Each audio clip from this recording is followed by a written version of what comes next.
Hey everyone, Rob here, your host of the Inking Out Loud podcast. After a quick discussion with Drew, we decided that we're going to insert a quick disclaimer at the beginning of this episode and warn you that we are not going to be censoring one particular curse word. And that word, brace yourself for it, is asshole.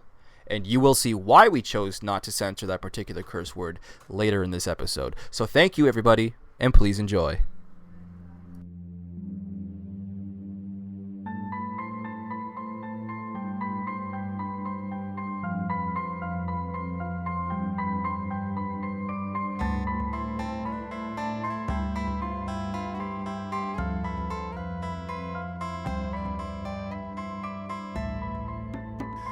Welcome back, everyone, to another episode of the Inking Out Loud podcast. Now, just a reminder before we begin that if you like our content and you want to, access to bonus content, including early access to episodes, check out our Patreon page. I'm your host, as always, Rob Santos. I'm joined today by my co-host, as always, Drew McCaffrey. What's up, Drew? How's it going, everybody? And making another podcast debut today is Drew's friend, Rob Winchell. Hey. Now, for episode 29, we're diving into the first half of The Great Hunt, Book 2 of The Wheel of Time. And last week, we planned to read everything up to and through chapter 23.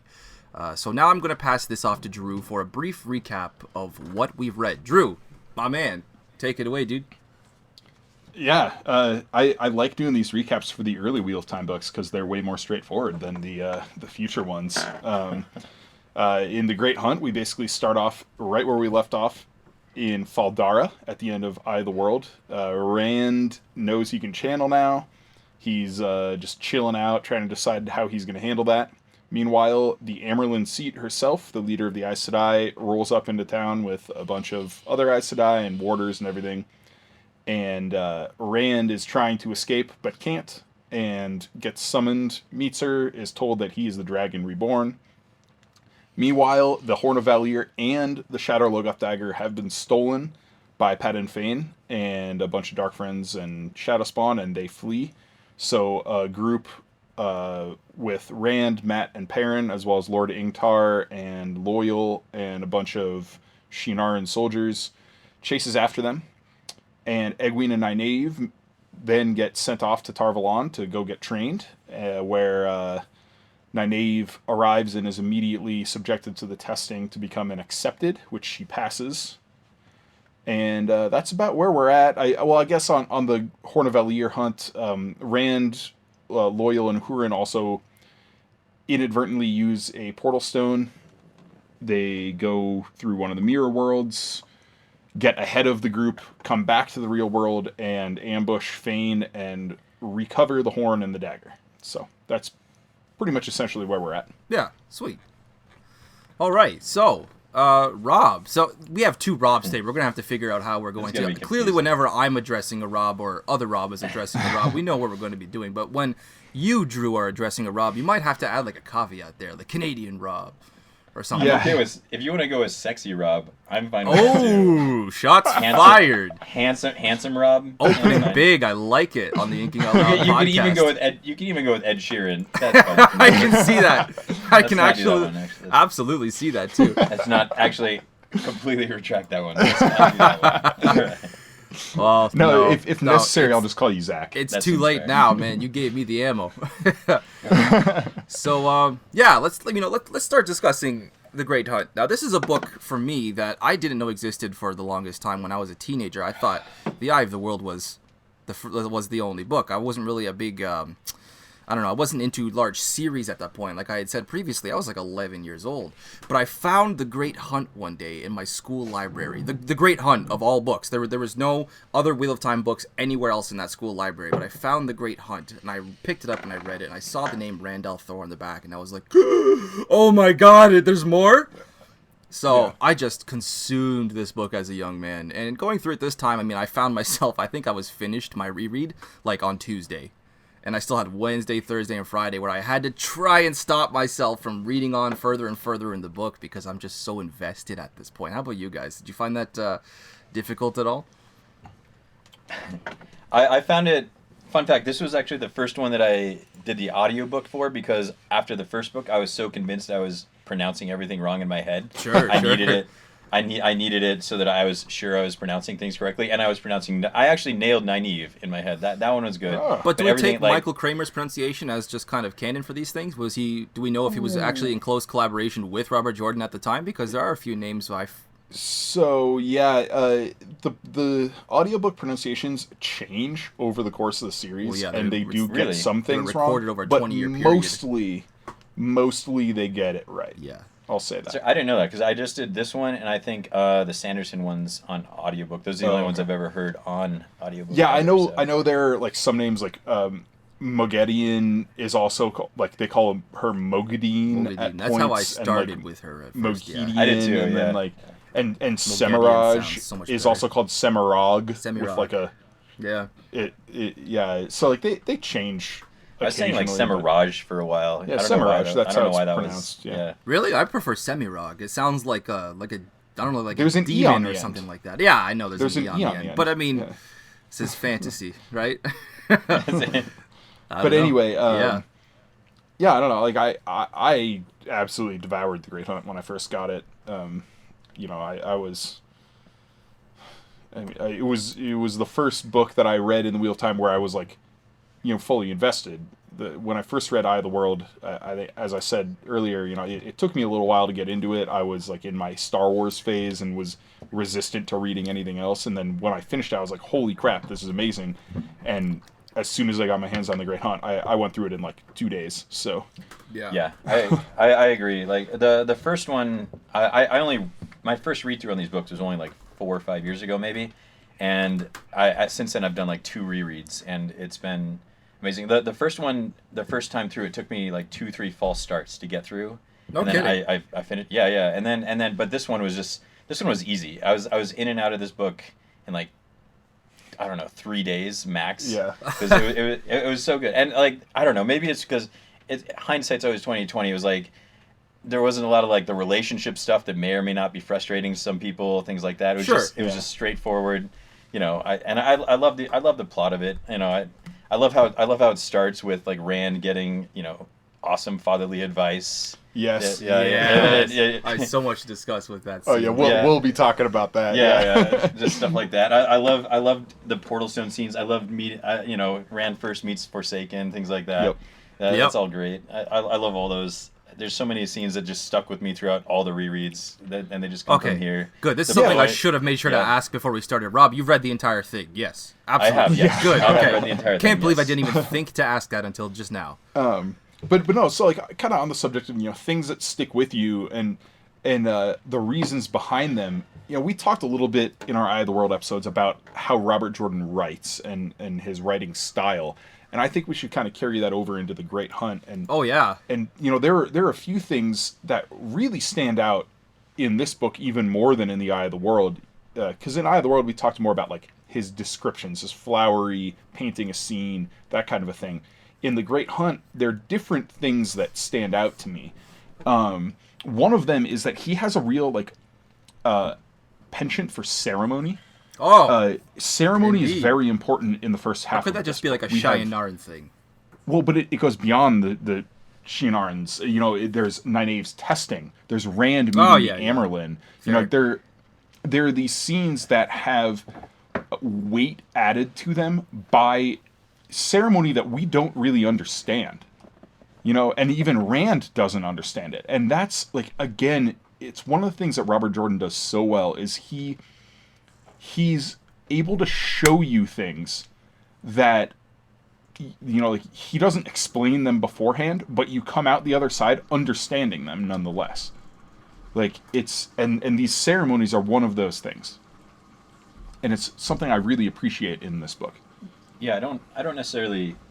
You actually might have even changed my mind a little bit on it, just saying it that way, because my opinion always was like, you say ceremony, I describe it as, in my head it was like bureaucracy. Like the entire testing scene is like, procedural, more process. It's like but how you describe it makes more sense to me, and I do like it that way.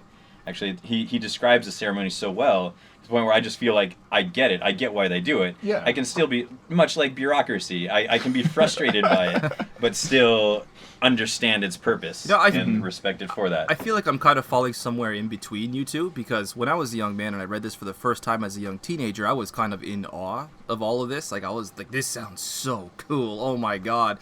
Ingtar. I loved Ingtar as a young man. I was just so invested in this guy. All this ceremony, all these things at the Shienarans, like the arrival of the Amerlin, the parting of the Amerlin. I was just kind of like a magpie seeing a gold coin. I was like, oh, this is so cool. But now reading it with, with older eyes, as a much more experienced reader, and having been through this whole series a few times, I'm kind of trying to take a step back and read this with an objective eye, and I don't know, part of me is like, this is a little too much, but I still enjoy it, and I can't decide if it's because it's just that good, or if I'm just kind of a little biased because the younger Rob is still inside of me, just still completely in awe of everything in Robert Jordan's world, Yeah, so there's an interesting thing that I think kind of brings in both Rob's points of view here. Both Robs. And that is actually the departure of the Aes Sedai from Faldara, where even the characters in the scene are, like Swan Sanche specifically, is... Yeah, she is. She's like, all right, let's get this ceremony done. Let's get out of here. Like, we got to go. We're wasting time, And like, why is she so impatient in this scene either? What does she have to get back to the White Tower with such haste for? You're right. She's lived forever. Who cares? Because she knows now that Rand is the Dragon Reborn, and that Dragon Reborn has been found, and she knows for sure, like, I got to get back to my seat of power to lay my plans. I just view her as like a crotchety old woman at that point. It's fine. Well, she wasn't sure. She just knew about, like, Moiraine showing up in Faldara, and like, she didn't know for sure that it was the Dragon Reborn. And Moiraine could not have found a way to include that in the message or something. I don't know, Moiraine didn't know for sure at that point. Moiraine didn't know for sure when she sent the message. Yeah, do we know when she sent that message? So Swan talks about it, that she got she had to have sent it before they left. Pigeons. I thought she knew at that point. Yeah, this is okay. So she straight says it, talking about the pigeons, and all right, let's see here. I'm trying to remember. I believe it's that first time she's summoned.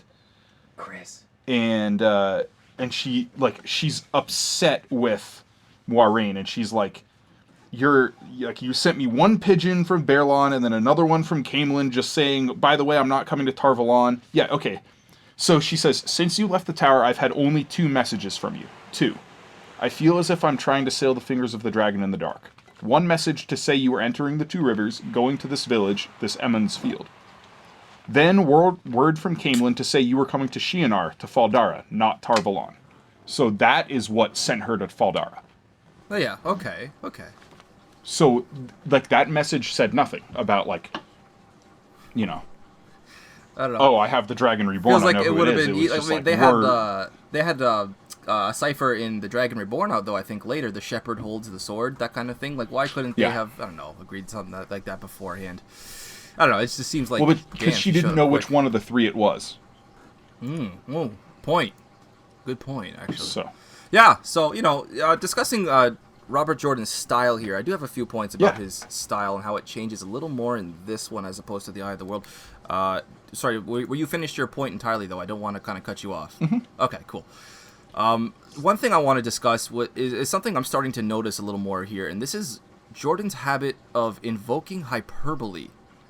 He I don't know. It seems to be getting more and more pronounced. Like, for example, I have a moment in chapter 10 chosen out where we have a scene with 2 Shienarans. I want to say it was Massima and Rhaegon. They cross a river to retrieve a ferry that the Dark Friends had previously, commandeered. And I quote here, the text says, in less time than Rand expected, they were hauling themselves over the slatted sides of the ferry. Drawing their daggers, they disappeared into the trees. It's a paragraph break. After what seemed like forever, the 2 men reappeared and began pulling the ferry slowly across. And there's something about that particular choice of words. I wrote down, really? It seemed like forever? and you pass the time by with a single sentence.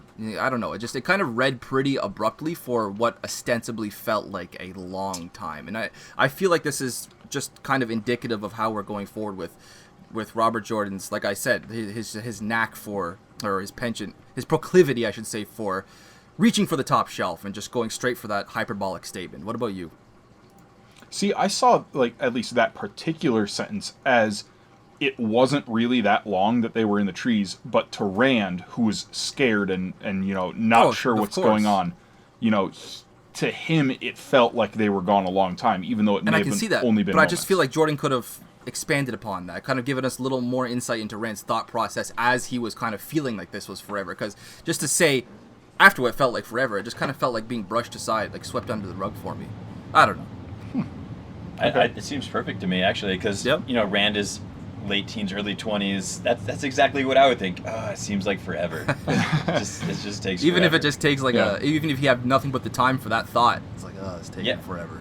Exactly. No, he is a very young man. He can be very impatient too, and he is still of course growing. I chalk almost all the bad decisions up that I feel characters make in these books to the fact that they're like late teens, early 20s, and then it's like it makes sense. That's fair. Yeah, I would probably do the same thing. Yeah, when you think back to what you were like at 19, you're like, I would have been dead like so long ago with these books. Yeah. I have had a few of those particular moments. I'm not gonna lie. Yeah, definitely. Could they handle appendicitis in this time? Like, is that a thing? Like, hold on, say again. Actually, sorry. I do believe they make mention. Oh, actually, no, never mind. I'm dumb. I'm all I heard was confusing with the appendicitis. Oh, appendicitis. Is that like a thing they worry about? I'm sure it could be healed. I was about to say I think they make mention of surgery, but that's actually something in the Black Company, not the Wheel of Time. Is surgery and like medical care really? I mean, like I said, I could heal it. I'm sure. Yeah, you're right. I don't know about like. It's like the Harry Potter thing. Like they don't have dentists because they wave a wand. And, I think if you live in Robert Jordan's world of the Wheel of Time, especially in Randlands, I think you either have the option of going to like a witch doctor or a magician. There's kind of no in between. I don't think there's anybody that really specializes. Maybe we see like herbal women, wisdoms and stuff like that. We do have some references to like battlefield surgeons and stuff. So there's some knowledge of surgery, but it's certainly not like widespread. They don't have like hospitals. Well, on the subject of this rather dark subject of like I don't know, cutting into people, there was a lot of grimdark that I wasn't prepared for this time around. Yeah. Holy crap! It got a lot darker than I was remembering. Yeah, the whole chase. This is another thing that I kind of wanted to talk about with style. Like the whole chase south of the Aranon, and they keep. The trail changes going north and south as the Myrddraal and Fane like fight over what direction. Oh, is that they what's should go. causing the switching of the direction? Yeah, Fane. In one of our Fane points of view, he says that. Okay. Like, because Fane would like wake up every morning and have like an internal struggle between like Mordeth and Fane, and when he was weakened by that, the Myrddraal would take control, and then he would go up and like demonstrate his power and kill one of the Dark Friends and take back control, and they would head south again. And then he'd wake up the next morning and be weak, and the Myrddraal would take control, and that went until he finally like got over that weakness and staked the Myrddraal to the barn door. Which again, that grimdark kind of thing, it's like, and then there's the skinning of Chengu and Nidao. Yeah. Like there's like, they massacre the villagers that they. Yeah. Like there's some.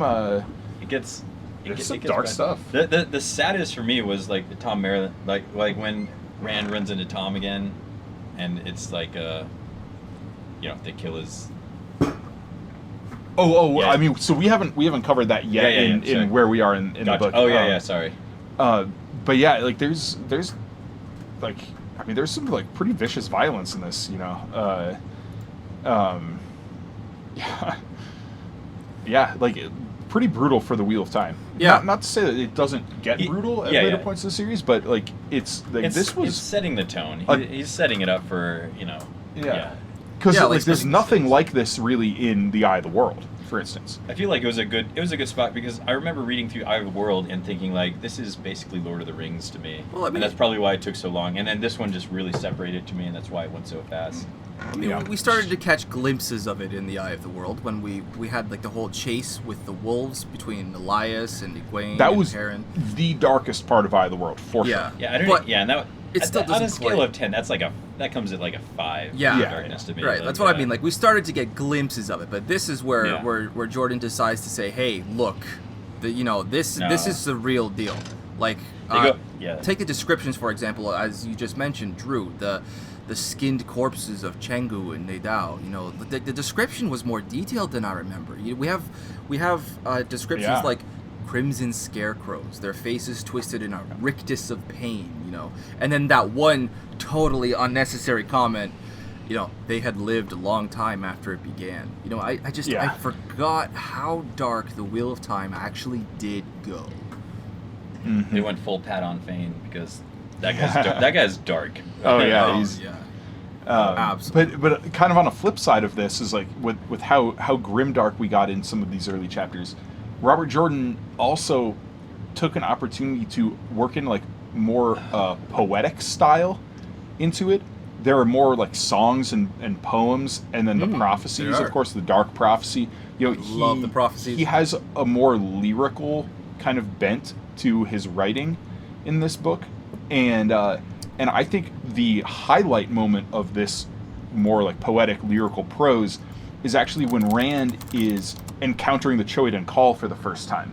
The way that scene is constructed is choppy in that it's like single line sentence fragments instead of like complete sentences and paragraphs, but yet as a whole it flows really, really well, where we have Rand with this internal struggle, doesn't know what's going on, interspersed with these fragments of the Aiel mantra, call to war, into the shadow with teeth bared, screaming defiance with the last breath, like all of that. Mm-hmm. And it's brilliant writing. It brings me back to something I said in the Eye of the World episodes. The people who complain and say that Robert Jordan isn't a good writer, doesn't have good prose, like, I'm sorry, you're People just say wrong. that? Like, yeah. Yeah. Never heard It's of that. like you're wrong, or you never read I've far heard- enough to see this. Like, I've it's heard tongue-in-cheek things about like skirts and like tugging braids, but it's all tongue-in-cheek. Oh, no, and they're- everyone they're seems to be like Indignant sniffs. and yeah. there are legitimately people out there who like, and again, they've probably read like the first chapter and like, oh, it's just a Lord of the Rings ripoff, and then stopped and like, oh, he sucks at writing. His prose is garbage. I love your fantasy It's troll like, voice. Oh, he's just you a know. logo. my Reddit troll voice. Yeah, exactly. That's what he assumes they all sound Yeah. like. That's fine. But yeah, like when you really dig into this, he has moments of pure brilliance with his prose, and that moment, it's in the chapter called Saidin, where Rand inadvertently draws unsafely through the strongest sangreal Well, he doesn't in actually existence. draw through that sangreal in that moment, does he? You can't do that Oh, yeah. without the key, unless you want to No, destroy yourself. you can do the it. key provides the buffer, the terangreal. Yeah, you can do it. It's just not safe, and But that's why Lanfear was so terrified. She was terrified. I thought she was terrified because there was the potential for that to happen, but I didn't think he was actually drawing because upon so if you that go back to the sangreal. scene, Yeah. if you go back to the scene, Rand is holding Saidin. Sure. And That's why as it's he's resonating holding with him. Saidin, the glow in the orb is resonating. It's beating with the beat But of that doesn't Saidin mean he's within drawing him. it through the orb, though. Oh, I think it does. I see. I disagree with that. Because I think if he was, I mean, that would have been the end of all. That's why I was going to say Lanfear. Celine was Well, no, because he so couldn't- terrified in that moment because he because there was the couldn't control it. potential for that. But I didn't think he was actually drawing through that terangreal. Oh, I do think he was. And like, because if he weren't drawing through it, he would have just been able to let it go. But when he tried to let it go, he couldn't, because he couldn't control the flow of Saidin going through him. I think we're going to have to agree to disagree on this until we do further research. I mean, I analysis could go, do some hunting on Theoryland and see if there are We absolutely any answers should. about this from Robert. And we should Jordan, include it in the footnotes of this episode on YouTube or wherever we decide to release it. if we have an answer. Yeah, for But- sure.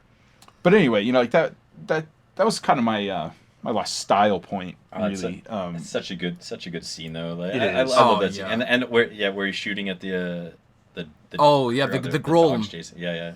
Yeah, so many Grolm, good yeah. scenes, potential great scenes I for our love favorite that. scenes at the end. By the way, Rob, you are joining us for the next episode, yes? Tentatively? Correct. Yes. Yes, good, because we're going to I be will choosing our 3 favorite scenes. So many great candidates Yeah. already for I got favorite a scenes. few. Definitely. Oh, my Yeah. God. I have a couple of style points I just want to get out of the way before He's we still jump Tiny into our Dancer. characters. Okay. First, Fire away. I want to bring up Jordan's knack for foreshadowing. How can you discuss Robert Jordan without bringing up foreshadowing, right?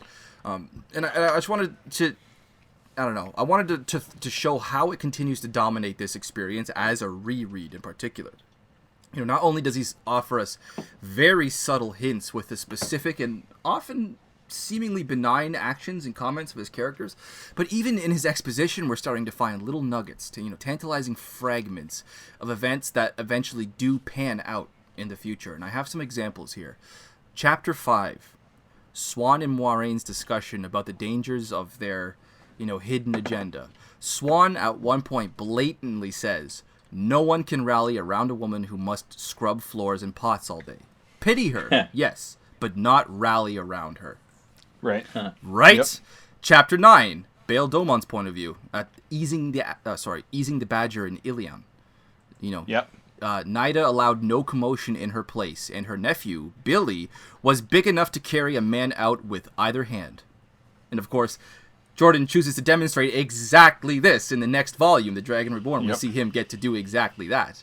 And my last point here that I have that just comes to mind, the trinkets in Bail Domon's cabin, I found them very, very interesting. Like, I knew that he had the seal, and that he had a couple of Terangrial. I remember the I want to call it the fire stick, the glow stick, whatever it was called. Yep. But what I didn't remember Angreal? was the little fat man Angreal. Yeah. I didn't remember that making So its first appearance it's this not early. the Fat Man Angreal. No? No, it is not the same. It's not the 'cause same Rand one that got Rand uses from at the Meridon? Great Holding in Tyr.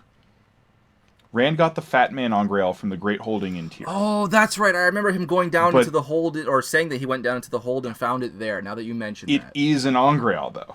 Oh, that's It is cool. an Angreal. But it's not Yeah. the little fat man Angreal. Correct. Got you. Okay. Yeah. Okay, cool. Thanks for setting that straight. By the way, since we're on the subject of Drew correcting me here, we're going to have a segment at the end, Drew. I didn't even mention this during our housekeeping, actually. I probably should have. I just have some straight-up questions for you about things that we're finding, events that that are happening in this narrative so far, that I just want to toss at you and see what you make of them. See if you can explain it for let's me. keep that for that last segment. Yeah, we're gonna do a little. Oh, I'm not deep lore with starting Drew it now. segment. I just want to prepare you for it. That's sexy name. Drew. Definitely. And it's actually really funny that, Rob, you brought this up, because one of my notes in my deep lore with Drew segment. Stop saying the name. Stop saying it. I'm I getting can only get so excited, guys. I was Just call going it to talk going about deep with Drew. the Angreal that Domon got in Maradon. Yep. So that was good. Well, should we just start discussing our characters, or should we move to our plot discussion first? Let's talk about the plot here. Yeah. Okay. They're like, I kind of segue into that. Like when you were going through the foreshadowing, that reminded me like how much I love Swan Sanche as a character, and like the whole hubris of Swan is crazy. Like she was so, like we talked about it earlier, she was seemed dismissive of the ceremony.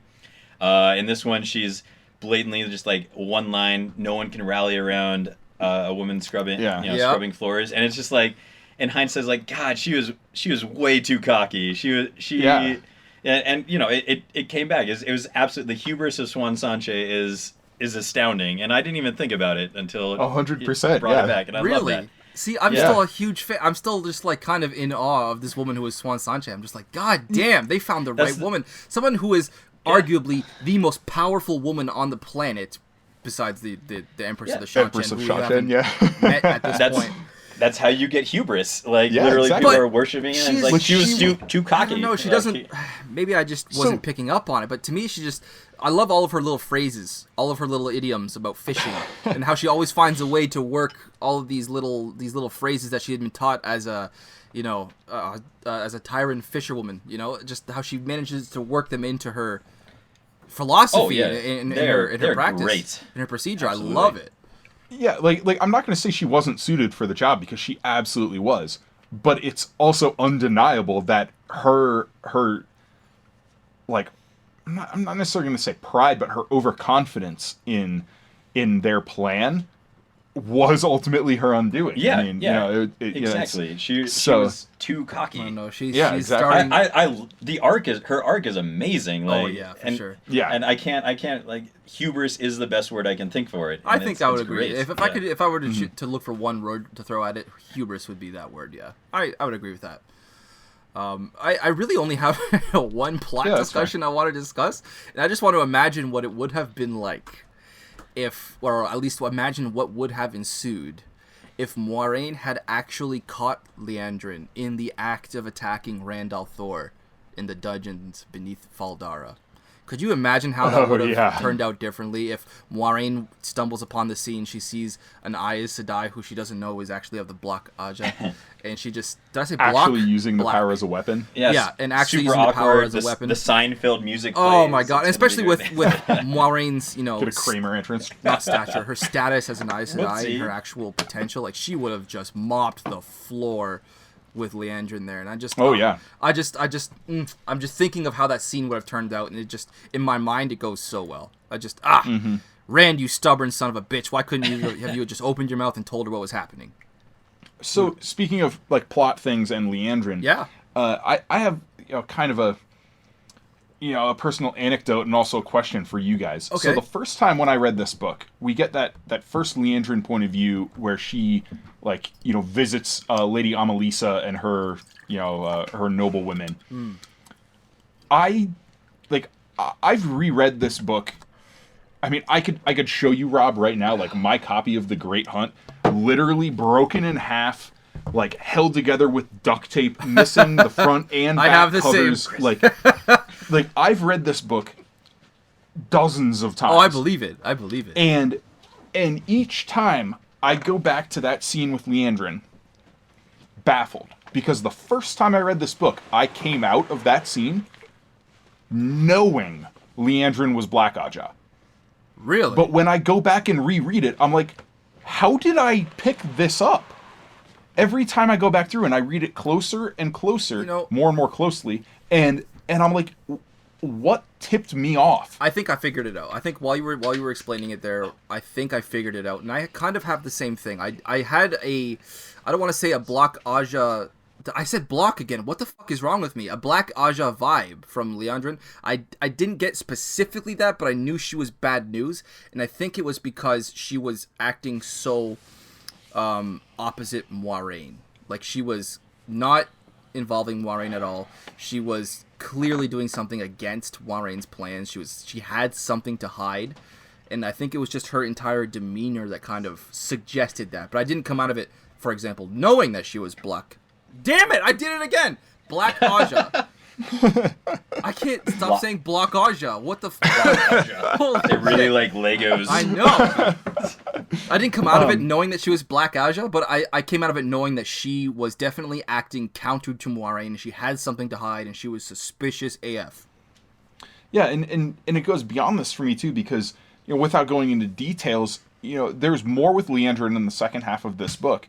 And to me, like the first time I read it, I remember the whole time that was going on with like what she does in the second half of the book, I was like, what are you doing? Why are you going with her? She's clearly evil. She's clearly serving the shadow. And yet when I go back and reread, I realize like we don't actually get confirmation that she's Black Aja until the Dragon Reborn. Oh, I thought it was the Shadow Rising. Oh, no, yeah, that's right. At the end, she's there waiting with Bilal, yeah. Like, there are some hints at the end of The Great Hunt when she talks with Suroth, but you also don't know that Suroth is a dark friend yet. Foreshadowing. So, yeah, but for me, the first time I read this book, this was like one of the only things I didn't like about it, is that because I had this somehow assumption that she was Black Aja, the whole tension of Liandrin's storyline in this was robbed from me. It wasn't like, oh, what's she doing? Oh, what's going to happen here? It was just like, this is bad news. Like, Bad news bears. I'm just trying to figure out how I forgot that Suroth was a dark friend. What? She is? Oh, well. Oh, Yeah. I feel like We'll cover this. judging by your half with you reaction, this is there. a dumb ass Yeah, question. We'll cover this listen to later. this later when I but read it. I don't- again Since with she hasn't podcast even notes, appeared I'm on the gonna page yet, hate but- myself. I'm But actually yes, kind of with yes. you. That said, I'm like 5 beers in, so that's probably pretty fair. Damn, that's a Uh, big beer bottle. What the? Sorry, we'll discuss that later. Yeah, we'll get to that later on again. But so as far as plot stuff goes, I do have a few things to Yeah, talk yeah. about. And sticking with Faldara, I want to talk about the Dark Prophecy. Yeah, Right? let's do it. And it's I have two things to talk about. One of them is actually more of a community question, and I'll get to that. But Okay. the interesting thing with the Dark Prophecy is that unlike a lot of prophecies that and like viewings, for instance, and things, dreams that Robert Jordan uses, the Dark Prophecy and Egwene's dreams in this book are all about things in this book. There are a couple of things in the Dark Prophecy that aren't, but like 95% of it is all stuff that gets fulfilled in this book. We're used to getting prophecies, so the only things in the Dark Prophecy that don't get explicitly explained Esau. are Luke and Isom Yeah. and Slayer. And the line, it's like, One did live. summer and one will did die. burn. The line is summer will burn, or something like that. Let me pull Before up the the great actual Lord comes. quote. Okay, let's see. I used to be able to recite this, and when I was 12 years old, I could have recited this entire prophecy word for word. That's how many times. Oh, I know. read this I damn could thing. I could still do most of it, but I'm outclassed, but I'm Nah. done, so it's fine. That's fine. It's good. yeah, it says, "Death shall sow and summer reap." burn before the What? great Lord comes." Oh. And that and summer burn is referring to the endless summer that the Dark One is I'm preparing gonna for put the that in my world vows when I after get the married. breaking of the endless winter. So you put that in your wedding vows. Sounds good. Yeah, blood calls blood. Blood feeds blood. Blood is and blood was and blood shall ever be. If that doesn't work as a wedding Now the vow, great Lord what comes. does? Do we know But who anyway- wrote that prophecy, by the way? Was that So it's Pot and Fane. Fane wrote I that? say that I'm gonna quote Pot and Fane, every time, It has to be Fane. When in doubt, quote Pot and Maybe it was a Murdral, but I very works for much the don't ladies. think it was the Murdral. And here's what I wanna know. Especially because, if it was the Murdral, it makes no sense that the Murdral was trying to prevent Fane from bringing the horn south, because Fane's whole thing is, we got to go to Tomon Ahead.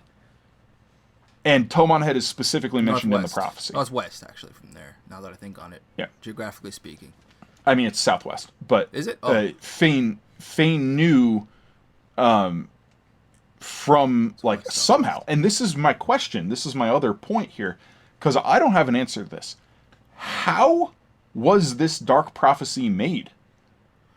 They don't okay, have the so, foretelling, no, the They don't. does did Mordeth have prescient powers that he could read the pattern? Well, we know for a fact that the Shadow does have prophecies. We do. found that out in book 13, I think it was. Yeah. But we know for a fact that the Shadow does have prophecies. I guess you could say we found that out in book 2, depending on whether you Yeah. Well, yeah, we found it out in book yeah, two. we found it out in book 2. As far as the actual source, I don't know. It seems to make sense that there would be a true power equivalent of the foretelling, because the foretelling comes from the one power, does it not? Yes. But the question remains, How the hell did How Pat did Fane Pat tap and into Fane- something like that? yeah.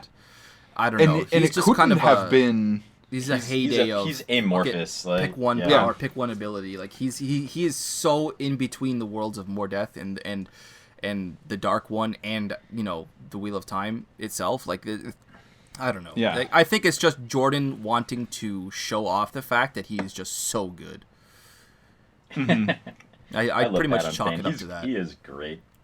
Yeah. I don't know why your discussion reminded me. It reminded me of the first scene of the book, with all the dark friends in the room and The social. Yeah, and it Yes, clearly the man who called himself Wars. Yeah, it clearly also established how how absolute shit they are at communicating, how all the dark friends are. Oh, yeah, And, yeah. how that's they all why hate they- That's something how I they're all, kept thinking of coordinating during that prologue was like, well, this is the reason why the Shadow loses, because none of them want to work together. All of them are trying to figure out how to one-up everyone else. All of them are trying to figure out how they are better and how they can, gain advantage over one another. They don't work together. The whole time I was reading that prologue, I was like, this is a case study of why the Shadow is doomed to fail. And that's great. It's established in the second book, like, why they can't, like, nothing ever works out. It's like the Scooby-Doo gang. All of, like, it all would have worked if it wasn't for these 3 meddling boys. Yeah. Yeah. But yeah, so I have a couple more points, and again, this is going to be a 2-parter thing where I have a question for us to discuss and dig into. Okay. And that is the Portal Stone. Ooh. And Rand and Loyal and Hurin going into the mirror world here. Okay. So this may have been something that I actually considered asking you in turn. So let's figure this out. Okay. Hit me. So I'll start with just like an observation that I had at the end of that scene, at a sequence rather, when Rand sends them back to the real world. Okay. Right? Lanfear looks around and she's like, you brought all of us and our horses. And she's surprised. And I actually think she was planning on having this set up where, like, she didn't think Rand was strong enough. So it would just be her and Rand coming back together alone. And that Rand wouldn't have been strong enough to bring Loyal and Hurin.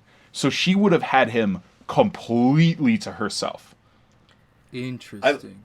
I love Lanfear in this book, and that said, it's a little prideful to think that just because she's was described as super hot, that she would be the one that's picked over Loyal. Could you imagine if Robert Jordan had actually included that in his verbatim when he was describing her? By the way, super hot. Super hot. Yeah, I mean, even Loyal was into her. Loyal is like, he's like straight. He's like, if there was ever somebody who was like, the perfect form of human being, and Rand's just like, Loyal. Bad for whoever gets casted as her in the series. I know. It's like there's no way they live up to the descriptive analysis. I think Loyal is my favorite character up until this point. He might be. Anyway, so my open question, my discussion question, because I have what I think is the answer, but was it Rand or was it Lanfear who sent them to the mirror world?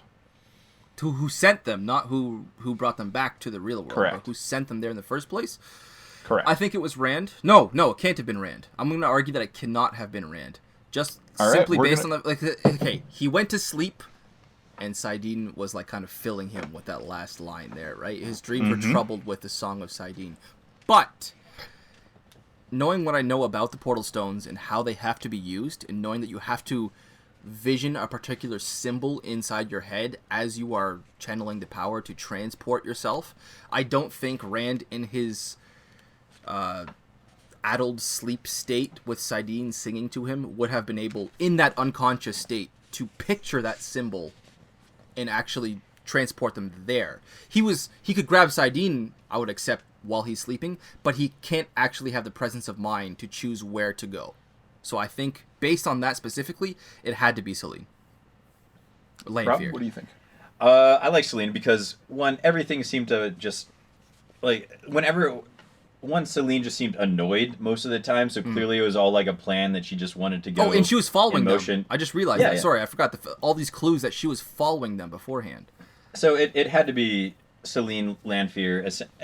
It just makes the most sense. Like, who else could it have been? Shit, no, though. I just thought of a counterpoint, though.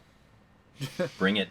But show us the we see a whole lot of blatant kind of examples of Rand acting oddly, and Rand acting with his kind of manic, bring it on, motherfucker, with danger, I don't give a shit kind of Man, I am attitude. Tipsy enough so that, like, any point you bring swings me to the other side, so that's well, that's good, the check problem. this out. I think there were points where we saw in that mirror world where Rand was acting kind of brashly, where he was acting very riskily, and I think that is a result of him having channeled them there in the first place. I can't decide now. What do you think, Drew? I believe Rand is the one who did it. Okay. I do think that final line is an important factor. In that chapter, where the fact says, that the Song of Saidin says him or whatever. An exhausted sleep finally came, and with sleep, unbidden, the void surrounded him. flickering with an uneasy glow that disturbed his dreams. Okay. So from that, we know that Saidin came to him as he was sleeping. Or Saidin can't come to him. He has to reach to Saidin. Except he doesn't know how to do that yet, and Saidin comes to him during these moments.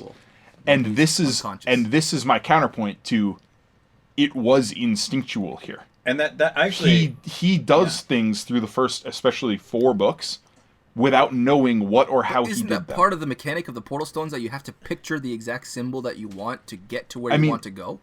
How can you do that when you're sleeping? Instinctually. Instinctually That's picture a symbol that's on the stone in front of you? Rand does I do a so lot of many weird stuff things. when I think I'm sleeping, so that makes sense. That's fine. Rand does so It's many not even that much things of a over the suspension of first disbelief. 4 books. I suppose that Rand al'Thor is not exactly a should standard have candle. to take, purpose. He just does them. Yeah. We could also And just argue that I think this is one of them. it's And the the pattern, it's the 10 flip years. side of it here is that at the end there, Lanfear wanted Rand to leave Loyal and Hurin behind. Had she done it, she would have only taken Rand. She would not have taken Hurin and Loyal as I well. hadn't even considered that. And outside of Lanfear essentially acting annoyed most of the time, that or she was scared and wanted them to leave. as She quickly as was not possible. scared. Well, She was acting scared to she was genuinely force scared when he Rand was to. above Tremoncian and he was looking down. Oh well, at the that's Sangreal. that's outside of the outside of the. And when in my head their Lovecraftian dogs started to attack them, it was they were she was like. Hold on, what did you just call them?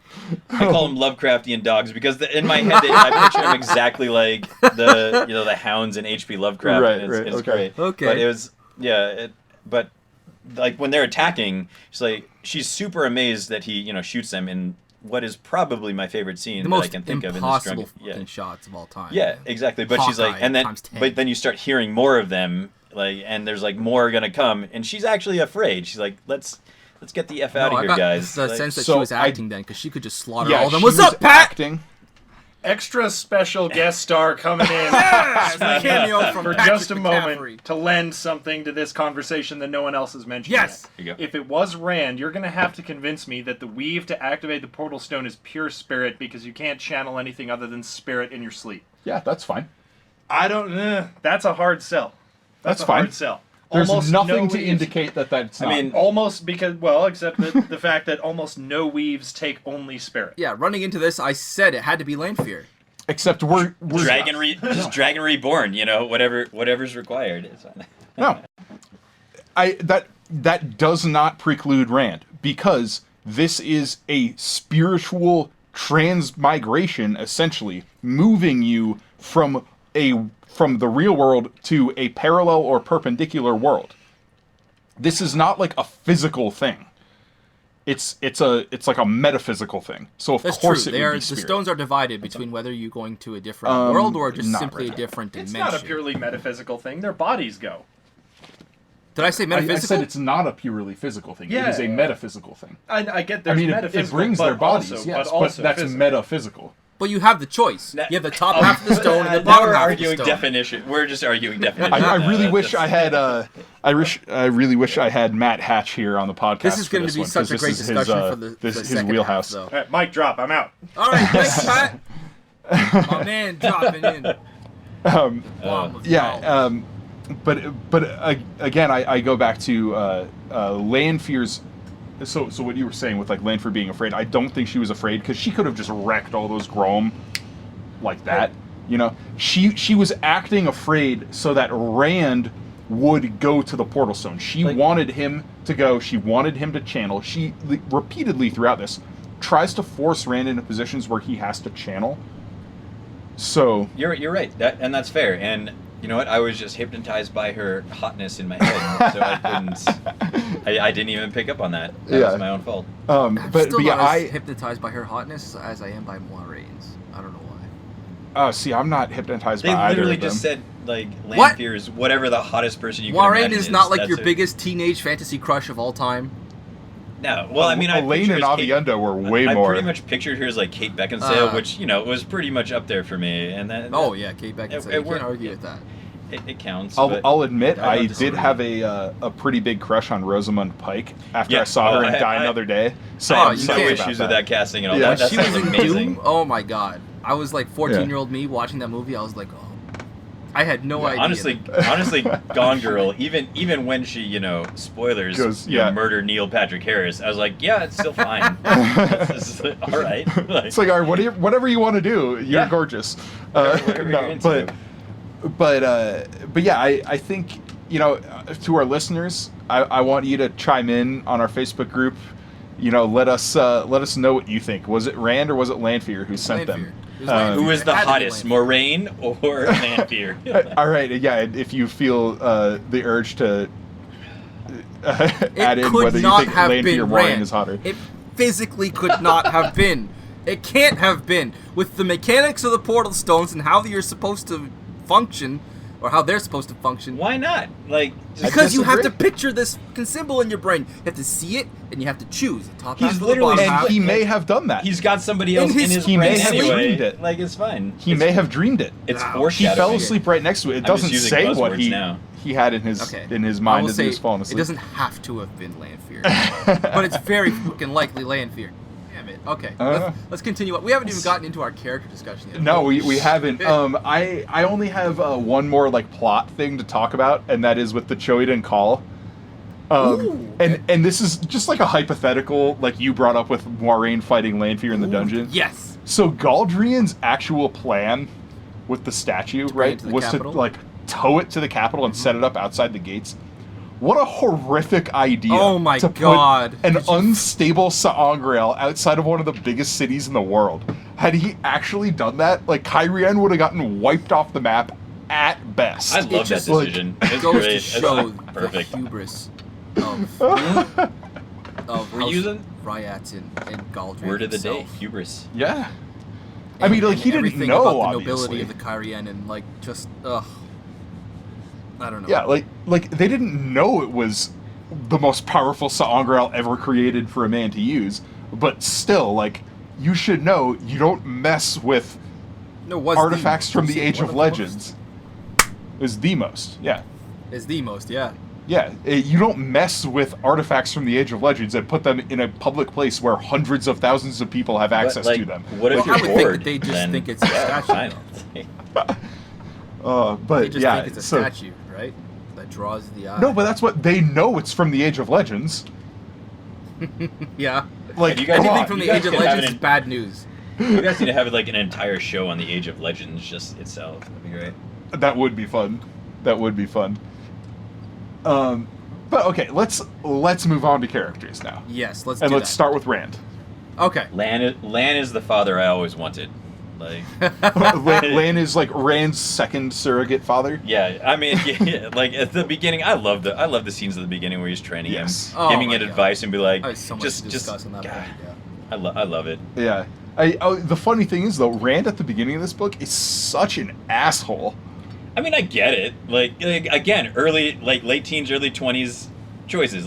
You're a dick at that age. What do you mean Rand's an asshole? I want to hear you back Did that up. you What do miss the scene where he goes down into the cellars and he just is an absolute jerk to Perrin and Matt and Loyal? Yeah, but he's doing that ostensibly because he doesn't want to hurt them. You've just Yeah, been told but that guess you are what going he to go did? He insane hurt and them. hurt your friends. He's just doing that. Look, I'm gonna send them away, and they're gonna hate me, and that's my price not to an pay for excuse to keeping be a them dick. safe. That wasn't him Yeah. being an asshole. That's No, him being except ignorant. it was. That's There him are being ways. ignorant. That's him being a dick. still It's him him There being were an ways to asshole. do that without He's a being an teenager. asshole, but that's just his ignorance, not him. I'm just, surprised there wasn't a enjoying- scene where he dyed his hair and started going emo for a while. and started Like, dancing Jesus, down the yeah. road, doing Like, little.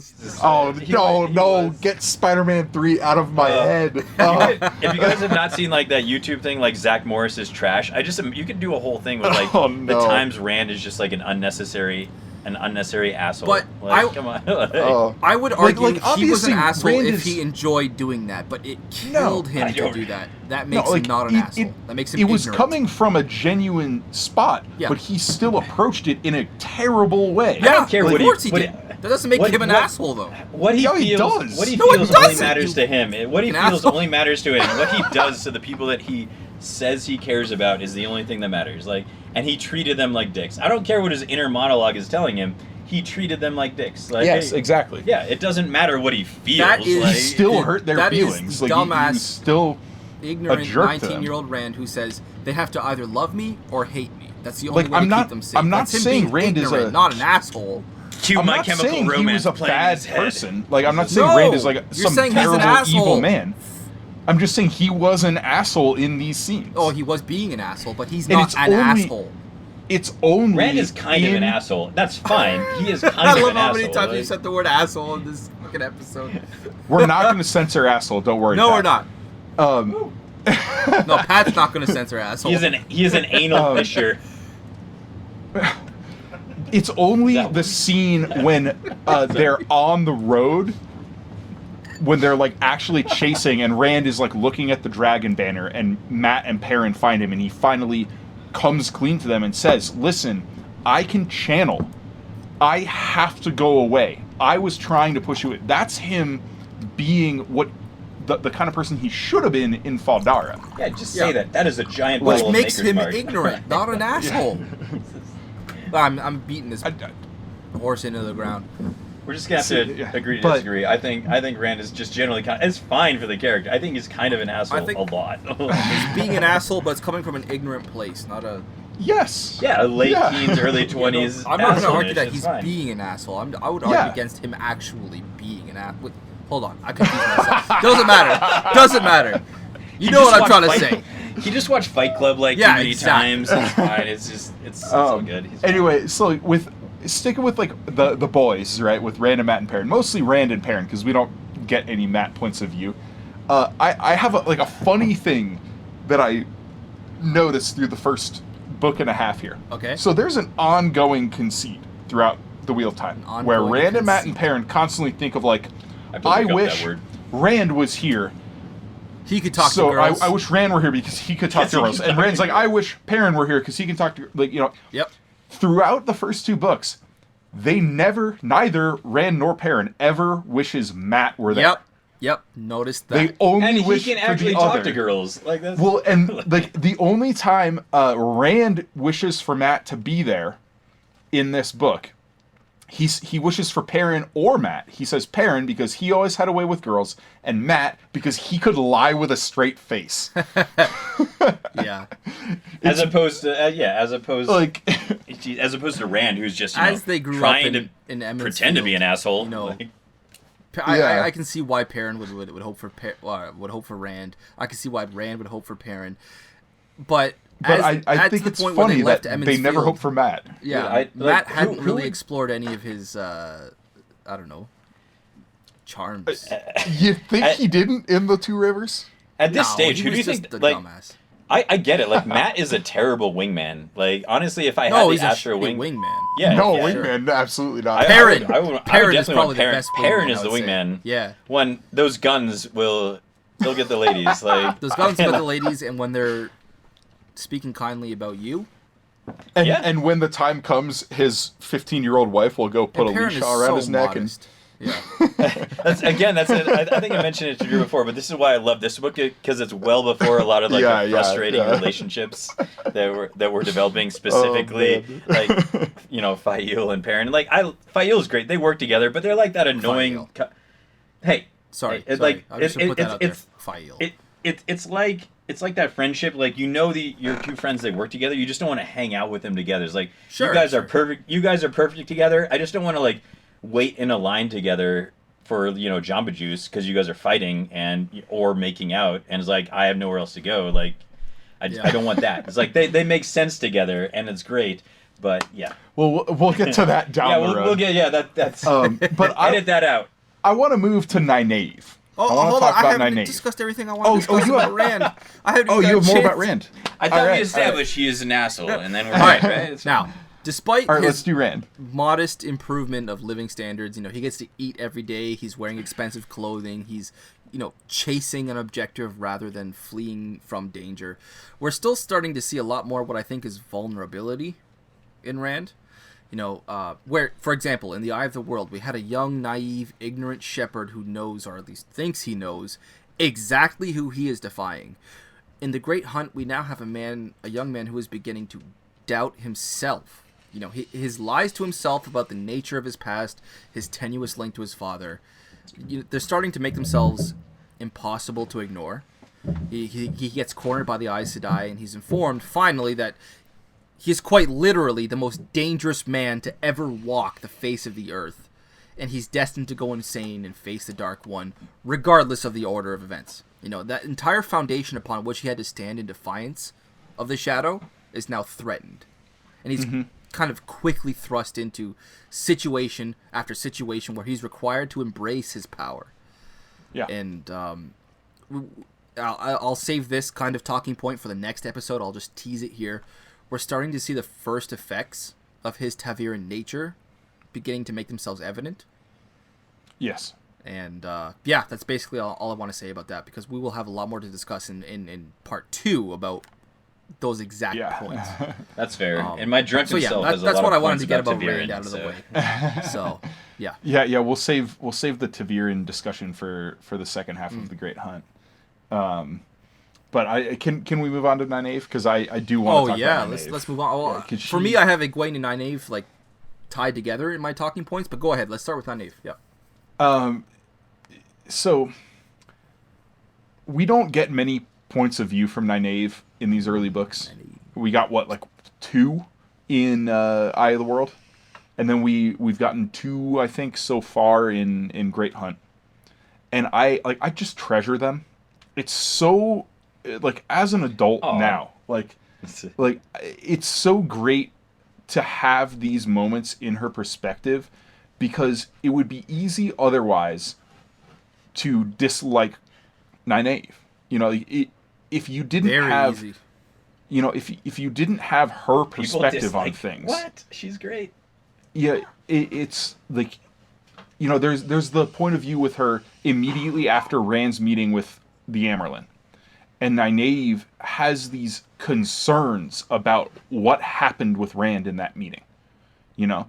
And then of course that scene turns straight into her with Lan, which is also like, you know, yeah, well, not even bow chicka wow, more like brr, brr, brr, you know. It's I would agree. It's foreplay for those two. It's fine.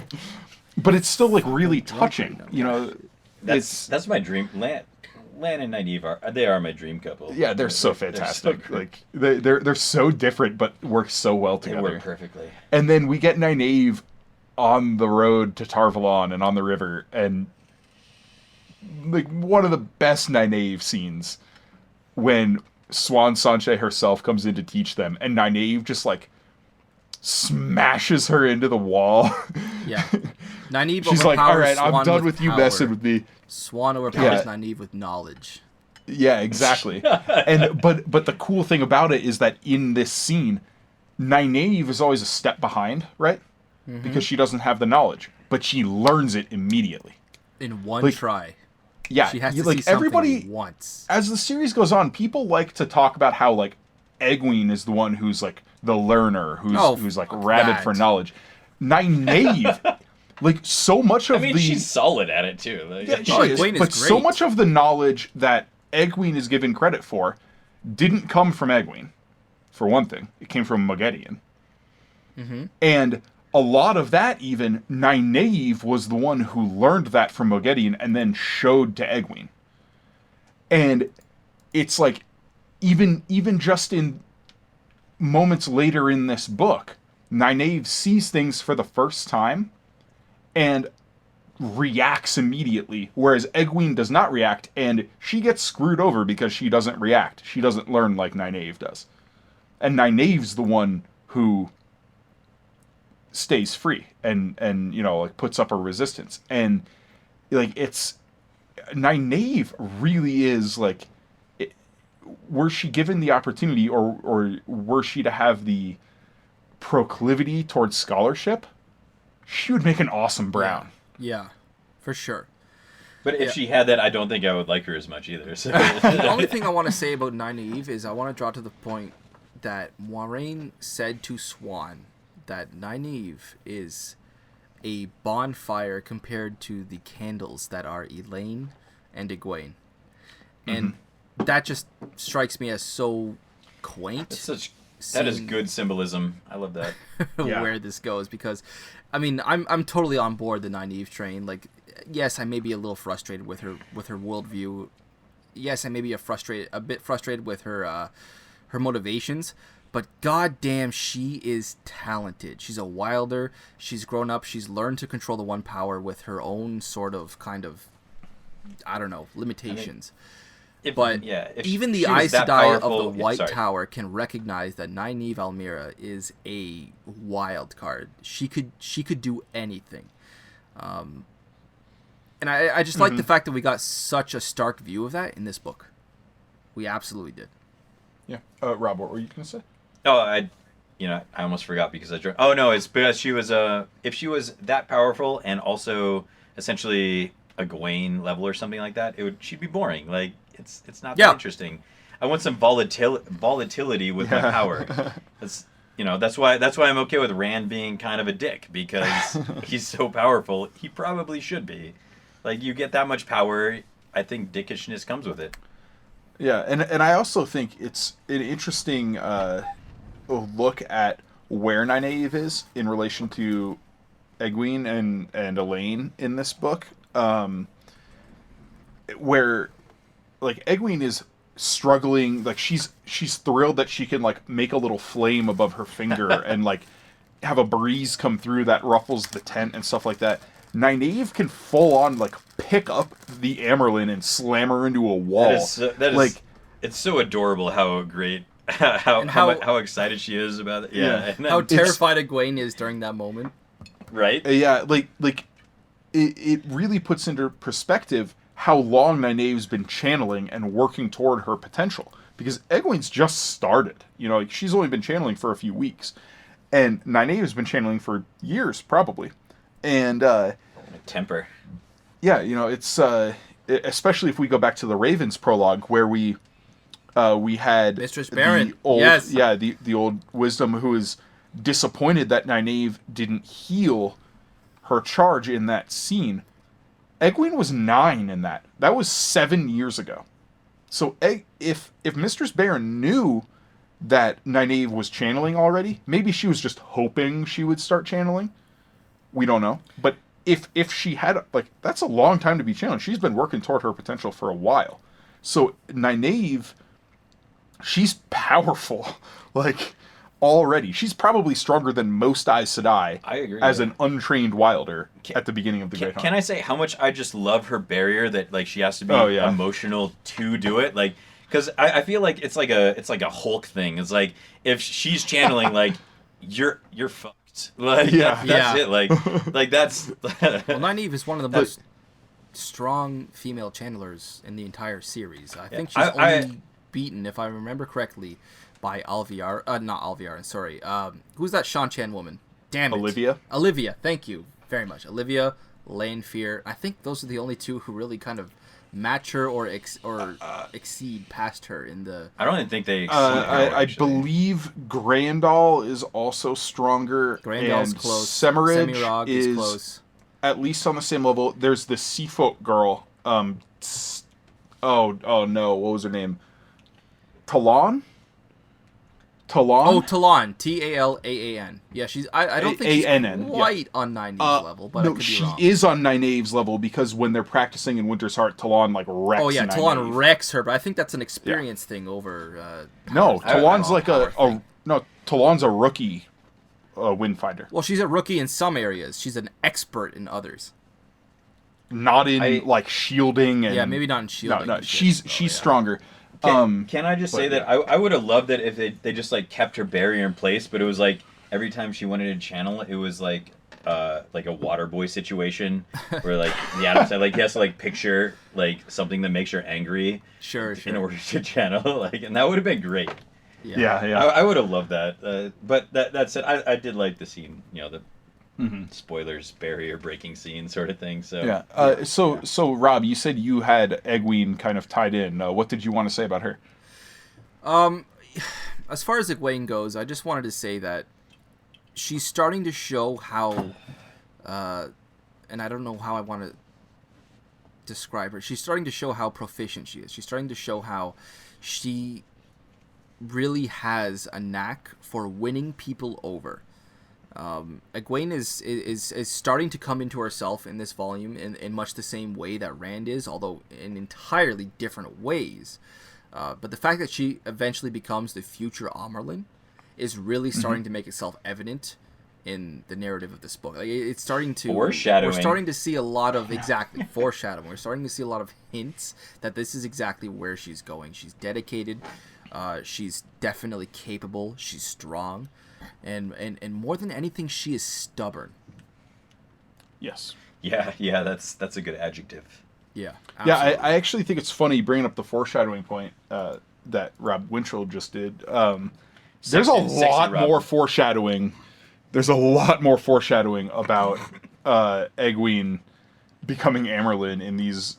It was a little bit in Eye of the World, but there's a lot in the Great Hunt. Oh, absolutely. Yeah, she's definitely getting set up for it here. Yeah, and like they establish she's. Yeah, I can't disagree at all. Actually, it's always a hindsight thing for me. At the time, I viewed her as just kind of like navigating the waters as I would expect, and the first time through, like the scenes in the tower, I almost didn't like, but after a full read through, it was a great setup for essentially one of my favorite arcs later on. You know, when she's back in the tower again. Yeah. For spoiler reasons later on. So yeah, it's like. And I on a second read through, I loved it, and I agree. Like her navigation and her diplomacy, it's beautiful. Like she does it so well. Yeah, which is interesting because she doesn't really. She doesn't even do it know. on purpose. Yeah. It's just like intuitive. Her intuitive nature of like awareness for characters is great, and like what to do to please everyone. I guess she just does what she does, and people tend to like her. Yeah, and and it's not till later for when she starts learning new things about like how to maneuver in political situations among the Aes Sedai that she starts consciously doing these things. Yeah, she doesn't even like level up that much at that point. It's like she already was doing it. She just now has names for it. I also think like going back to what Rob said with Robert Jordan's style and the foreshadowing in this. Rob. Yeah, Rob Santos.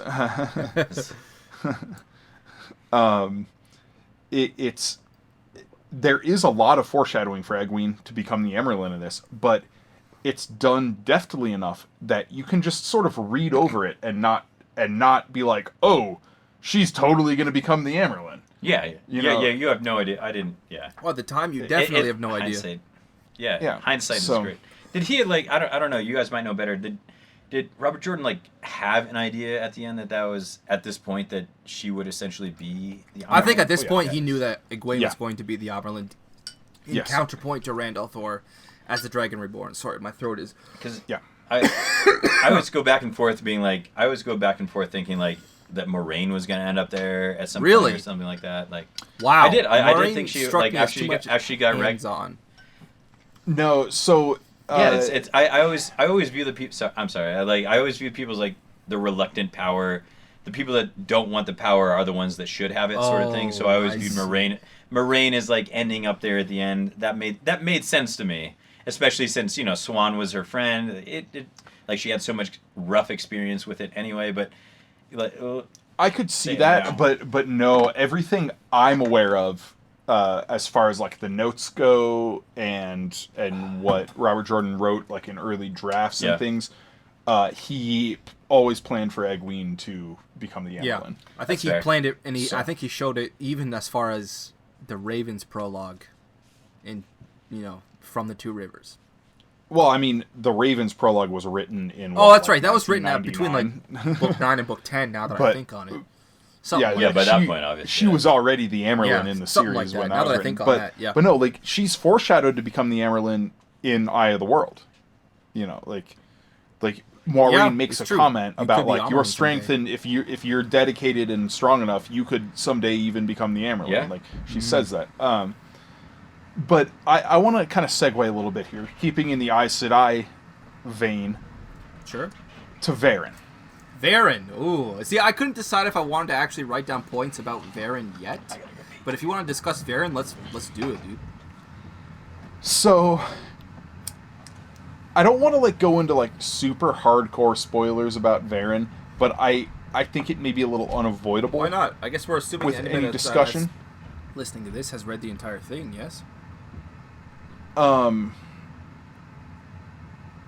So Varen is phenomenally deft in her interactions with Moiraine and Swan in these early chapters. Yes, she absolutely. She is so good at disarming them, portraying an oblivious, facade, and using that to seed things into conversations that will manipulate Moiraine and Swan into going to certain directions.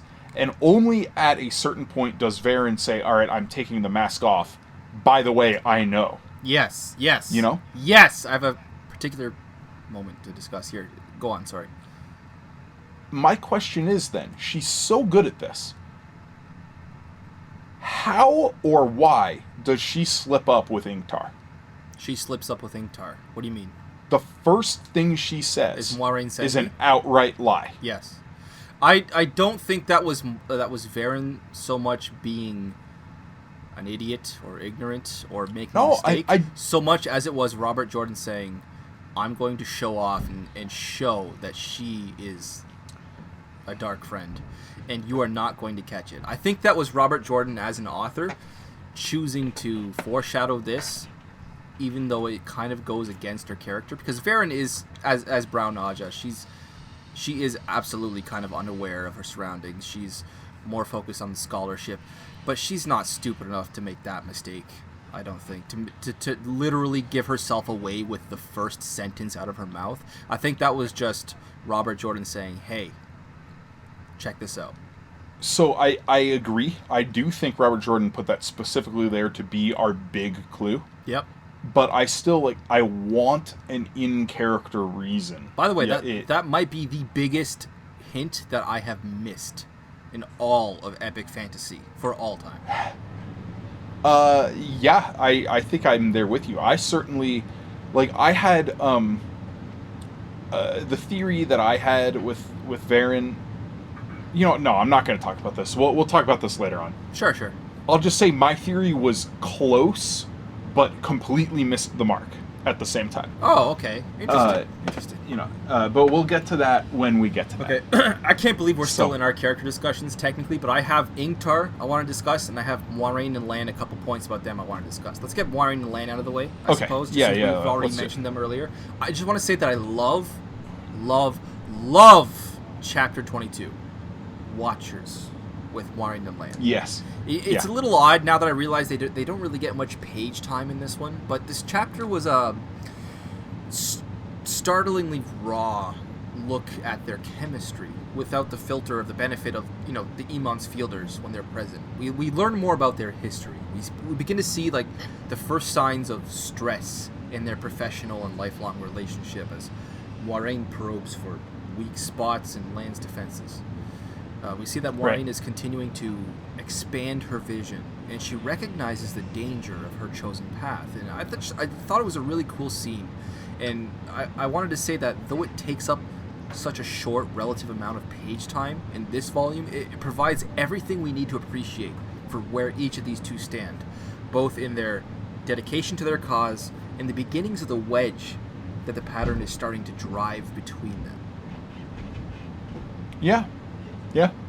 No, I'm with you there 100%. I also love that chapter. I almost wish he hadn't written in the drag car attack. Okay. Because I don't know if it was necessary for that scene. Yeah. That scene already packed enough punch. And that was a point I had made. I was waiting to finish that so I could say, I also, by the way, forgot that the drug car attack happened, because for some stupid reason I thought it ended before that. And every time it comes to the drug car attack, I'm like, oh, that's right, the scene continues. Mm-hmm. Yeah. So I only have one more character point, and this is another discussion for you guys. Sure. Yes. Chengu and Nidao. Okay. Oh, can we postpone that just for one more minute while I get the last Moiraine and Lan point out of the way? Because sorry, I thought you were done. What you're about to say, I might actually have already highlighted with Chengu and Nidao. Oh, I okay. swear. So let's just get Lan out of the way. I want to discuss Lan really quickly, really briefly. Lan helping let's just Rand to prepare for Cast the Lan omelet. casually aside. It's fine. Yeah. So, The strangeness of that whole scene, and then followed by the humor, I really loved it. You know, there's a moment where Rand asks his spiel of questions, and Lan just ignores it and corrects it. He's like, 3 drops, sheep herder, don't pour it. Yeah. And we get this heartwarming moment where Rand gets the red eagle pin of Manetheren, and I quote from the text, "There was no mistaking it now. The warder was smiling." There was just so many emotions in this scene that I wasn't fully appreciating as a teenager. I just it's like had it. it's like watching that scene in Field of Dreams where the father and the son start playing catch together. And you're like, oh my god. I think I watched that in like 9th grade. Yeah, You know, it sticks with you. It's That's You know, how do so- you watch it in civics? Sorry. Oh, How go do you ahead. watch Field of Dreams in civics class? That makes no sense. I'm sorry. Well, What? there's also that moment a minute later when Lan tries to enter with Rand to face Swan Sanche, and I wrote down, "What the fuck is this feeling? Affection? Like for Lan? What? This is weird. I don't like it."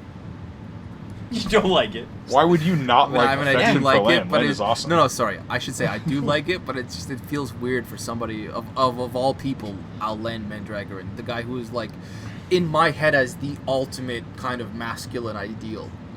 Was your childhood rough? Like, should you? Maybe If you were here, we could that could could hug be you it. That could be it. if you needed. I don't know. More affection.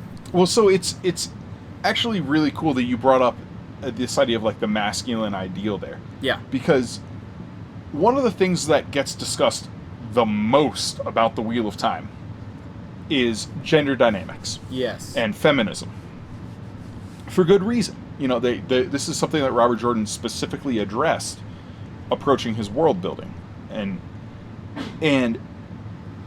that's good. We should be digging into this. We should be exploring what was done well, what's problematic, etc. But at the same time, what gets lost in the mix, Robert Jordan also explores masculinity. Yeah. And this is one of those scenes. There was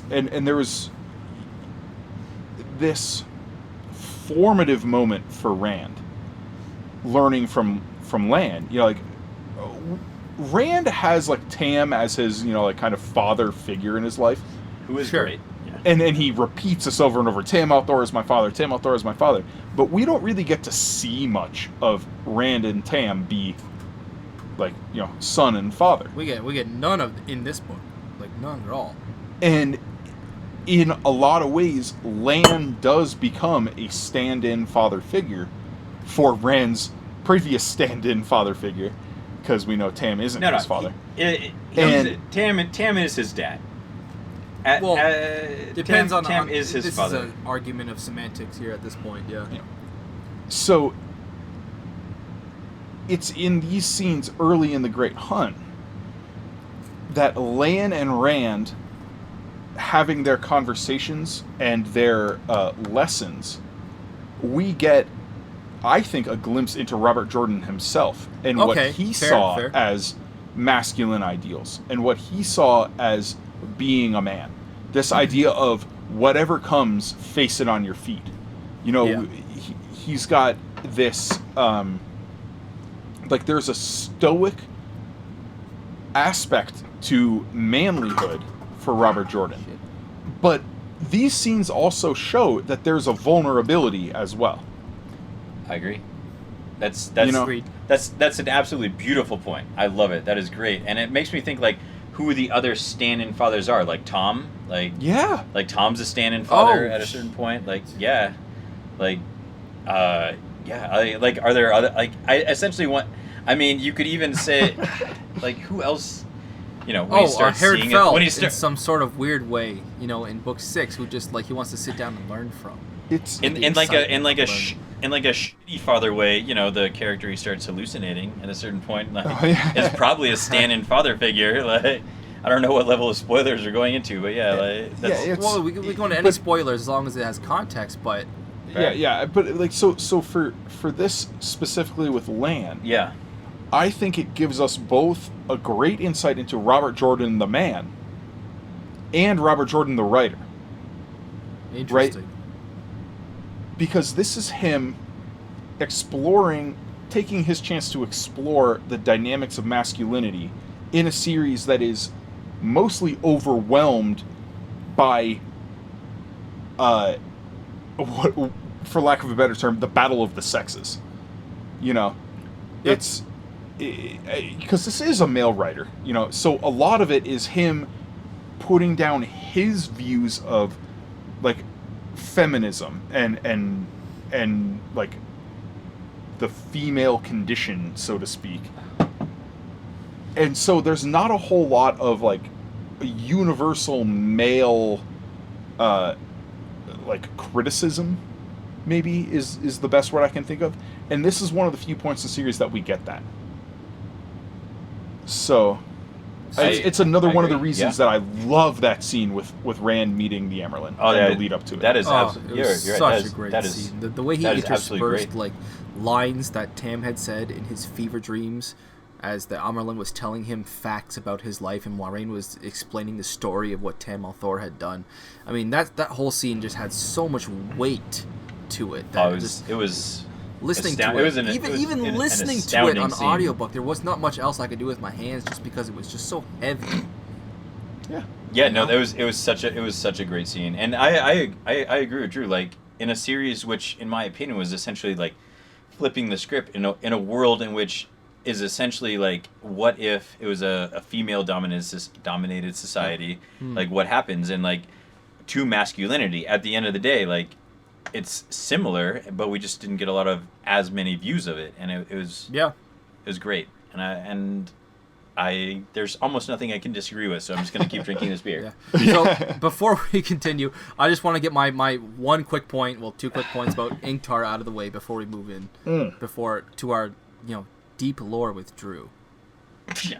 Oh well, I still want to talk about. But Chengdu my and pants Nidao, are still on. Yeah. What was that, Drew? You want to talk about what still? Chengdu and Nidao. Yeah, that's exactly where I'm going with in relation. Literally to where we Ingtar, started. Yeah, Yeah. okay. For sure. So I wanted to say, Ingtar is undoubtedly one of the finest characters, not only in this book, but in the entirety of the Wheel of Time series. And I think that's because of the character arc he gets over such a short relative period. I loved reading Ingtar as a teenager. You know, his rhetoric about duty and honor I found really duty. badass. And as an adult, reading with, if you want to call it, more experienced eyes, I'm beginning to appreciate Jordan's strength with his character, particularly in terms of his ability to change someone so completely after you have the necessary information beforehand and reading them on a reread. And, so and we'll get more into that in the second half of this definitely. book for sure. Yeah. Why, you don't want me to spoil where Ingtar is going in this book? We've only read the first half of the book. Yeah, wait, I what? suppose, but we've also been We're not spoiling discussing things from the end- 10 books later and We're 12 not books later. discussing the end chapters of this book. So, Well, maybe if we were doing that, we would just record one mega episode on the whole book. I suppose, but then why? We just talked about a whole bunch of shit in books 3, 4, 5, 6, 7, 8, 9, 10, 11, 12, 13, and 14. Well, this is it in was context required. with Ingtar. Yeah, Check this as, out. before we talked about it, we Then- said in hindsight or something along those Tell lines. you this, So it was fine. hindsight is always 20/20. Drew, if we cut this out, we cut this out. 1 minute, check this out. There was a scene, this time around, when I just had to stop in awe at something I hadn't noticed before. And it was after what might be the darkest scene in the entire book. You know, the discovery of the skinned corpses of Chengdu and Nidao.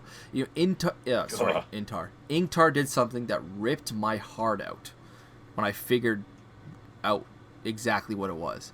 And there's this moment as the party decides they really can't be much doubt that these two were dark friends. Chengdu and Nidao were dark friends. And they couldn't be bothered to do so much as bury them. But Ingtar recited the Cheyenne funeral rites. And the first time I read that, I assumed it's because he has so much damn honor. He's so ceremonial. And after that, I went on assuming that it was entirely due to the fact that he fervently wished he could be redeemed in the light. But the brutal, honest truth, if I cared to look at it, dead in the eyes, was that he felt guilty. Here he was, after their stand to defend Lord Agelmar at Tarwin's Gap alone. After their whole corruption by Powden Fane, their flaying, their skinning alive, here he is allowing them to take the blame as dark friends. for letting the Trollocs into Faldara Keep. And I'm starting to think at this point that Changu and Nadao in particular are the unsung heroes of Shi'ar.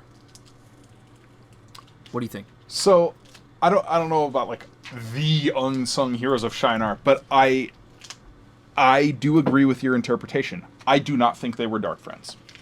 No, they weren't until they were corrupted by Pod and Fane in the dungeons, right? No, I don't think they were ever Dark Friends. Yeah, sure. They were set up like it's easy to read this book and see them as Dark Friends because they're jerks. Like Rand talks about it. Absolute dickheads to Rand when he goes down there with Egwene. Yeah, for sure. No question. It's easy to see them as Dark Friends. Dickheads are addicted to a dickhead. Because they go with the group. Everybody else who goes out of Faldara are Dark Friends. Like, the whole group is Dark Friends, except for Changu and Nidao. And it absolutely is. Ingtar says the funeral rite because he knows they're not Dark Friends. Yes. He's already struggling. So terrible. Yeah, he's already struggling with his own allegiance to the Shadow. You know, he was only a Dark Friend by what he saw as necessity, right? Like, it's, you know, he talks about in these early chapters how long until the world is overrun.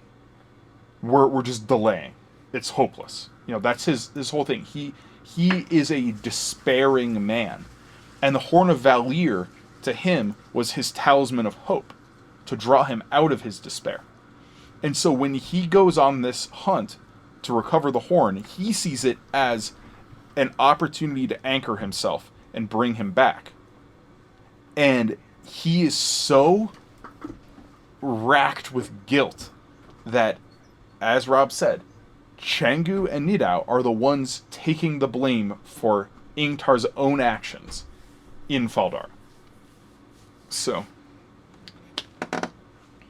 I don't disagree. Like, and I don't feel like I can discuss more until like the next chapters. Like, until the next discussion on it, because at this point, my opinion is like I found him boring because like really? characters that have essentially too much superficial honor are boring to me until something else happens.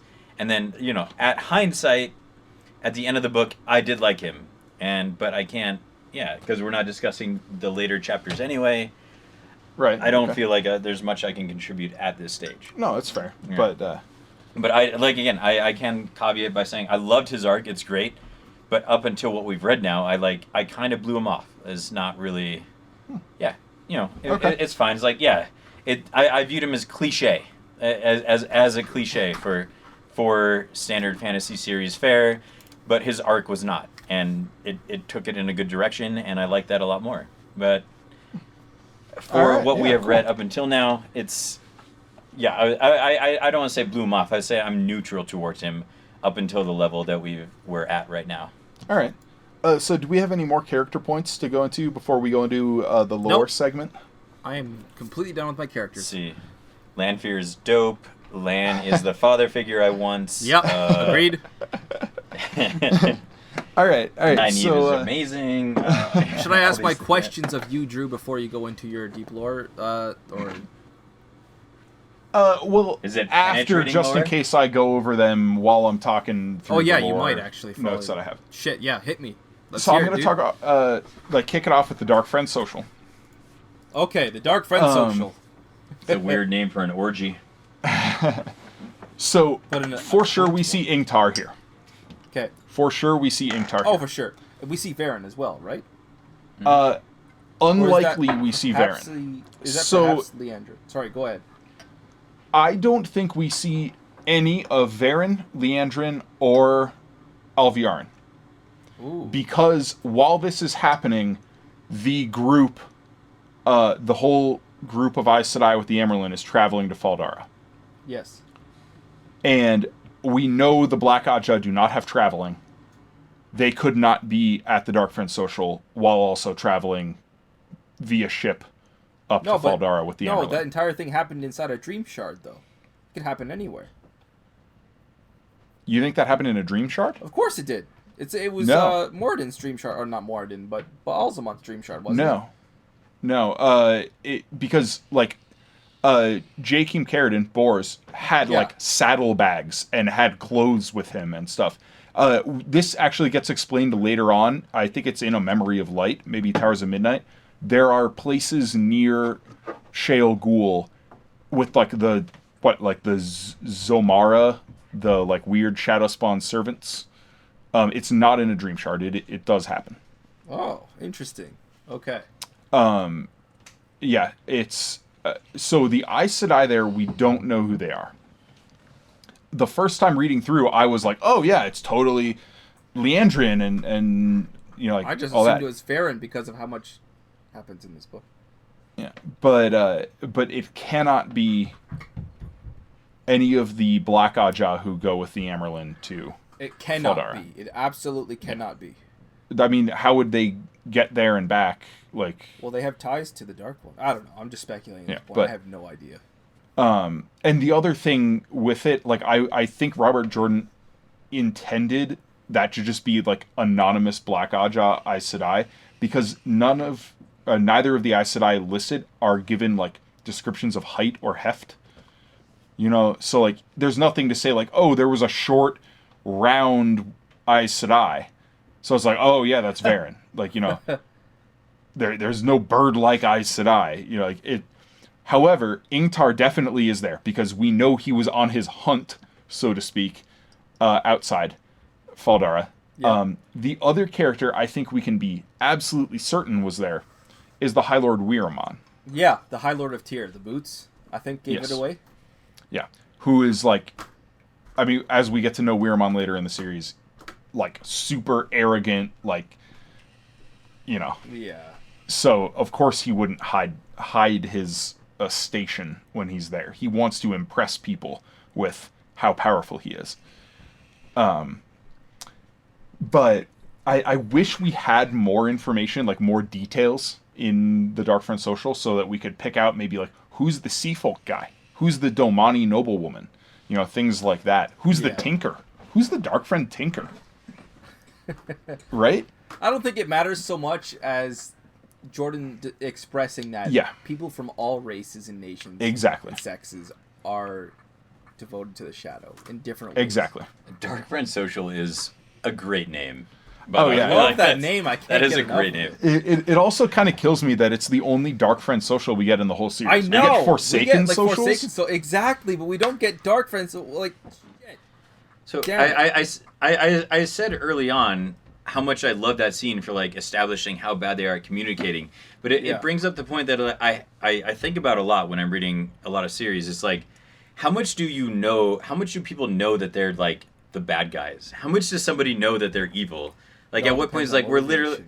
motivation. Yeah, you're right. Like, they're all just greedy. They just want to either survive or more power. It's just like an interesting thing. It's like morals don't even come into it for any of them, and that's Yeah. I just love thinking about that with villains. Like, at what point do you realize you're the bad guy and accept it? It's like when Yeah. you're in a Dark Friend social, and it's like we're just talking about literally murdering 3 people, and everyone's fine with And it. the Dark you know? Lord of all chaos and pain Yeah. and agony Yeah. just taking over the pattern and remaking reality So- as he sees fit.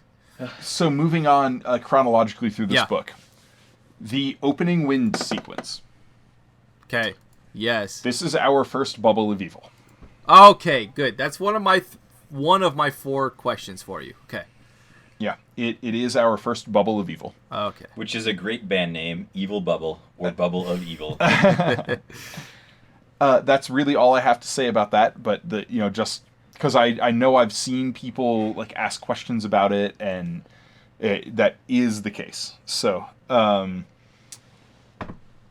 next up, I have another like kind of popular misconception that I've seen on the forums, on Facebook and things, Okay. and that is the trap in the town as they're chasing after the horn with the flies, the dinner scene. You got my 2nd out of 4. Holy shit. You might just like That's dismiss all of my questions here. Okay, let's hear it. So a lot of people talk about this and wonder, is this Lanfear's doing or Pedin Fane's doing? What could it be Lanfear's doing? What the hell is she? It is Paden Fane's Yeah. doing. Yeah, this is a Mordeth power. He's got weird stuff going on, and maybe that just goes back to explain like the Dark Prophecy thing. He's got like some weird like anti-shadow foretelling. Can I just say More Death is like the most cliche name yeah. ever, and that's it's just. Yeah. Do you think he did that on purpose, or is that just an aesthetic? I think he went through a lot of phases, and there was things like there's probably names Less like life. kill murder, things like that. But it's just like More Death is the most subtle of them, so it's like we'll go with this one. So keeping on the subject, what was your question with the flies trap? Okay, so the arrival in the village where Rand has this blinking moment through this previous family's demise, like this kind of snag in time or in the pattern where he kind of sympathetically links with that family and just experiences their end over and over again, where time seems to have like a falling point, a snag there. Like, what the hell is happening? Is this... my question was, is this another bubble of evil, or is this something that Fane had to do with? Yeah, it was Paden Fane's doing. It was a trap he left for Rand. And that is confirmed. That is confirmed by Robert Jordan. Holy fuck, you just blew my mind, dude. A trap? Like, Fane was aware enough of what he was doing by that point to actually lay this down and be like, Rand al'Thor. Yeah. Oh, Paden Fane is evil genius. Like, it's fine. See, evil as hell. And oh, weird and I love it. unpredictable. Like, there's nothing gray area about Paden Fane, and I love that about him, period. So I have what two was the trap more supposed items. to accomplish, though? Sorry. It would have Can I just ruined say, Rand. like, do you think there could be someone called Medium Death? Like, instead of, like... But they're just like, they're less just like, death? like they hit like a peak body count and like, But that's enough, guys. I still or like stick a by little that death. question. What the hell was that trap supposed to do? It would have killed Rand. I mean, Killed him? Like he would have been stuck there for infinity. He would have like died of thirst and hunger. Like he would have been screwed. And he got out of it how? With the power. That is specifically like he doesn't. This is another one of those instinctual things he does. The description of it is he's like he uses the power to like break through what he calls like cobwebs of steel and stuff like that, where he's instinctually using the power to break out. I thought the cobwebs of steel were actually the power themselves. Okay, that was him erasing Fane's trap. Correct. It's the most Paden Fane way to kill somebody ever, just like through infinity. Yeah, Holy stuck crap. in a dinner scene with like a swarm of flies. Okay. Oh, that's so good. Okay, so the last two things I have to bring up are theory related, but are more informed theories. So one of them is the arches, the silver arches used in the accepted testing, right? The Terangriel? Yeah. Yeah, and now we know from later events in the series that these are somehow tied to Tel'aran'rhiod, because they resonate with the ring. With the ring that Egwene brings into them. And now, Reborn, yes. We know that when an Aes Sedai walks through one of these arches, she sees her fears. Right? Yes. A Manifest. novice. Yeah. Yep. It uses your brain against you. Yeah. Now, Much like beer. what this is Exactly. Like beer. is a dream shard. The first Aes Sedai to walk through it was clearly terrified of what she would find on the other side. She went in expecting for her greatest fears to manifest. And she walked into a dream shard, and thus her greatest fears manifested in the dream shard. I don't know.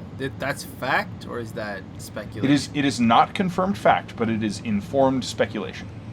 I don't know how I feel about that. Like, the first person to walk through an arch would just expect that their worst fears would be No, she was clearly scared. That seems like a bit of a She stretch went to in. me. Okay, no. Like, why would you assume your greatest fears? I'm going to walk Because through this arch and my this was greatest part fears of- are going to manifest before me. That seems like a stretch. Be still, tiny dancers. Drew must speak. All right, so they were terrified of all these Terangriel they were studying. Well, Aes Sedai were getting how long burned ago out was left this? and right Had enough hundreds time? of years ago.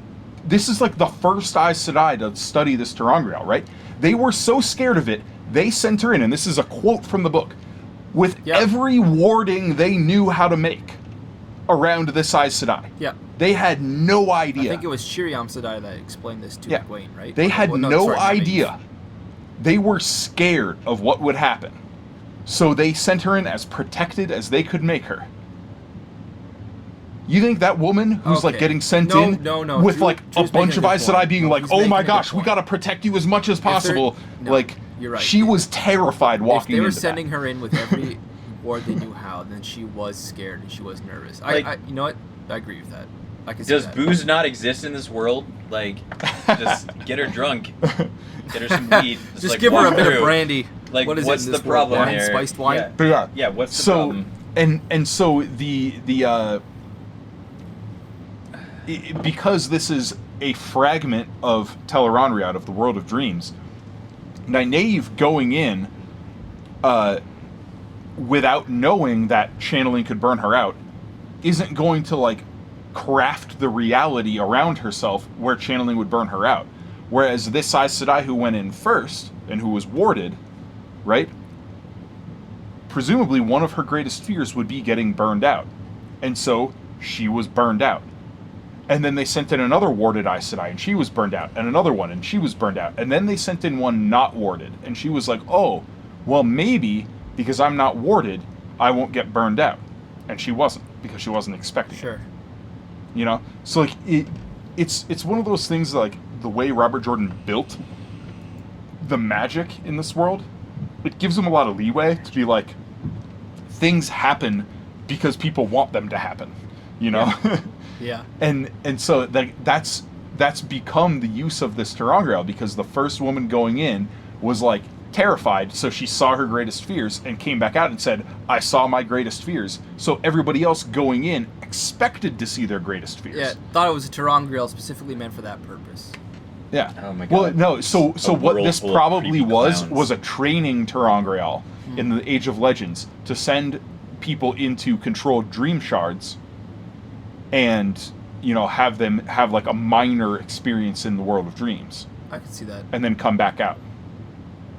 So I just, like, a side tangent question on it. Like, does this thing just essentially create alternate realities as you walk in? Yes. Because, like, Yeah. so With there's its the ties Aes Sedai that to walk, the Aes Sedai that walk Tel'aran'rhiod. in, and yeah, they walk in and they just don't leave. It's like, where's the downside to this? Like, if I walk into this, it literally creates my ideal universe. But then Except it if you fades. start worrying, you recraft your That's universe. not like, if my and, ideal like, universe is like a brewery and I'm just drinking all the time, I'm not gonna stop. I'm not gonna start worrying about it. It's like, yeah, this is great. I mean, if you were fortunate enough to never stop worrying about it, then great. Like, but I would imagine that they would eventually be like, huh, I wonder why this isn't changing. This is weird, and then start freaking out and start getting paranoid, and then start creating nightmares around themselves. Yes. That seems fair. I don't know, but That's but, fair. okay. That in itself should be a book, actually. Honestly. Yeah.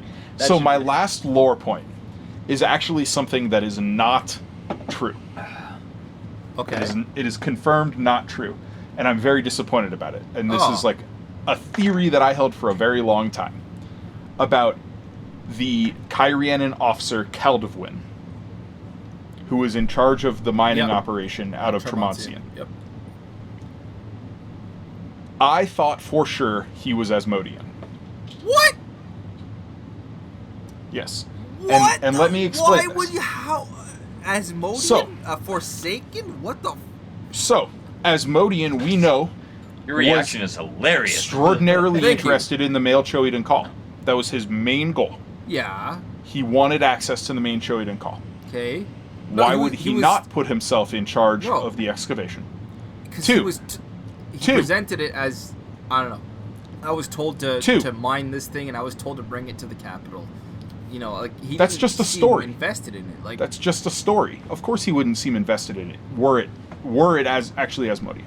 Number two, he knows clearly nothing about Gareth Brine and Andor. No. I think he does. I think he was testing Rand to see if he was actually Andor nobility. No, so he that is a fair interpretation. But Okay. that's the second point for like why I thought this. The third point was Lanfear met him and immediately was like, I don't feel well, I'm out.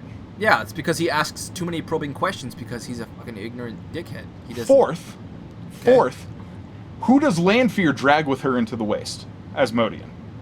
She knew where Asmodean was, and she went and recruited him. No, she Asmodean was searching out the Shwedding Cowl. She just... We know from later points in the series that Lanfear was the one who brought Asmodean with her into the waste. Okay. So she knew where he was. And that was the fourth thing for me. I was like, these four items taken together could have pointed toward Caldwin being Asmodean. As it turns out, the companion shuts this down. But this was a theory I held for a long time. Damn, Are I you never okay? got Did that hurt? over that feeling. Found out. It hurt a little bit. It did not hurt. I'll tell you, it did not hurt as much as another theory that I'll bring up later in the podcast regarding two heroes of the Horn. A teaser, I see. Wow. Yeah, I was You blue baller. straight sure about that one, and again the companion ruined it for me. But so those were my points on kind of more obscure lore through the first half of the Great Hunt. Rob, what other questions did you have? Okay, so I have two more questions. I want you to set one thing straight for me. What is this phantom storm that Nynaeve is starting to feel? And because I think, like, if I remember correctly, this pervasive feeling of dread or impending doom carries on for several books. Is this a 9/11. manifestation of Nynaeve's like weather sense? Is this perhaps a talent that she has to predict like explosive happenings in the pattern, or like what is this storm? That is exactly it. Okay. So there's listening to the wind, which is like, oh, you can predict like actual weather. So Nynaeve can listen to the wind, and an extension of that is that like, she can sense storms. She can sense like world event storms in quotation marks. And this actually like spreads outside of just Nynaeve. Apparently, like other people in the world are sensitive to this. It may or may not be an ability of the One Power. We get in some of those like ending epilogue scenes in like A Crown of Swords and Path of Daggers, where like people are talking across the world and saying the storm is coming, the storm is coming. And this is a reference to essentially the last battle. This is the conflict. This storm that she feels is the conflict looming over the world. So Sweet. Okay, it's good to know that I kind of at least appreciated that for remotely what it was. it sounds like you had it. The last question I had was actually something that happened nearer to the beginning, and that was from Payne's point of view. Wow. Fane's point of view. Yeah. Pain is a reasonable acronym for it. There were moments in Faldara Keep that, according to Fane, he lost Randall Thor from his senses. Mm-hmm. Where Rand kind of vanished from his senses. It's when he was in the void. Yeah. When he was in the void, that is how he... Yeah. Okay. Yep. That's odd. So that's when he embraced Saidin? Like, I don't get it. Not when he embraced Saidin, when he was in the void. And when he's in the void, he is able to mysteriously kind of counteract Fane's positional sense on where he is. That is apparently how it works.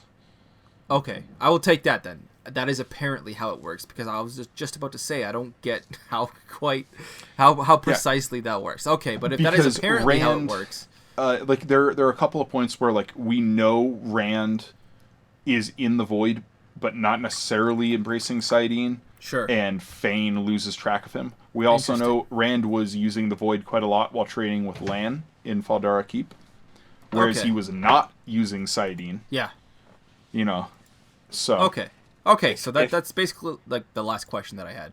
If Padon Fane gets, plot because he's evil, then Rand gets it because, it's useful. Yeah. And so we have one more like very brief thing to do before we go into the final draft. Yes. And that is we're going to be answering listener questions as we go through the Wheel of Time. Yes. Because this is a pretty involved series, and I know a lot of people have questions. I may not automatically like list in my lore segment or anything. And this week we only have one question that we need to address. Is it what I'm wearing? I think we addressed another one earlier about the wind of the tower. It is from Wolfen McCoy on Facebook. Yes. And he asks us to discuss the differences between the Horn of Valir and the Horn of Joramun in A Song of Ice and Fire. And he specifically asks in terms of what they mean to the story. And I think this is really interesting because the Horn of Joramun is, to me, more of a plot device, whereas the Horn of Valir is more of like a MacGuffin. It's like an item to chase after. Whereas the Horn of Joramun is like a Chekhov's gun. It's sitting on the mantle. We're waiting. So obviously spoilers for A Song of Ice and Fire here. Okay. Hit me because I don't... This is the horn that is prophesied to, when blown, take down the wall. Oh. That will wreck the wall that the Night's Watch guards. And in the show, they just use a dragon for that. Exactly, shit. yeah. Okay. The horn was never in the show. That's much more of like a Chekhov's gun, something that we know is like looming over the story. Whereas the Horn of Valir is something that the characters are chasing after. It's a quest goal. It's loot, to use like a D&D term. The Pulp Fiction suitcase and, situation. Yeah. And it doesn't have the narrative impact, perhaps, that the Horn of Joramun threatens to have in A Song of Ice and Fire. And we'll never find out about. Yeah, we'll see if George R. R. Martin ever finishes it. We'll see. I think we have to see. Like, the Horn of Valir obviously plays a pivotal role at a couple of points, but it's not this omnipresent artifact in the series.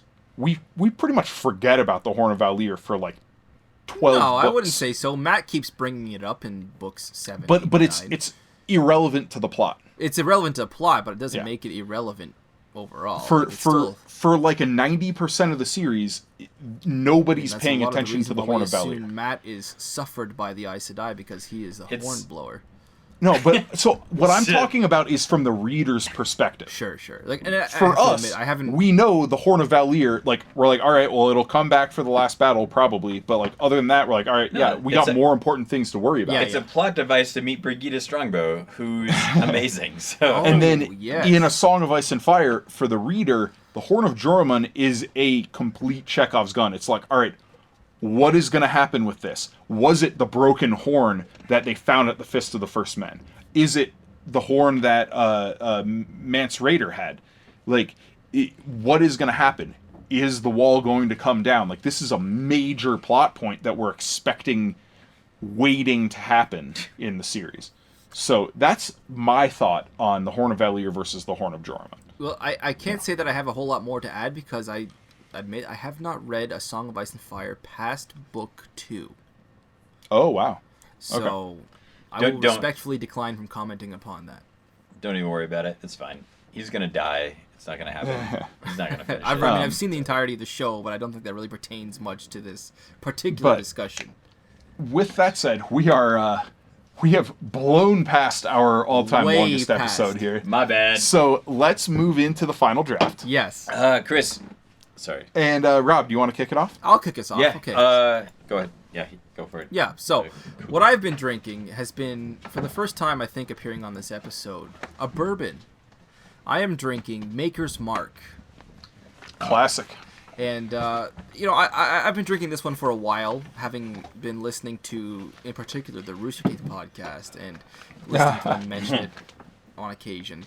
And, I went to the store, the liquor store, the LCBO, Liquor Control Board of Ontario. I found this bourbon here, with the red wax dripping here and like the seal and everything. Oh, it seemed like it was really nice, really old school.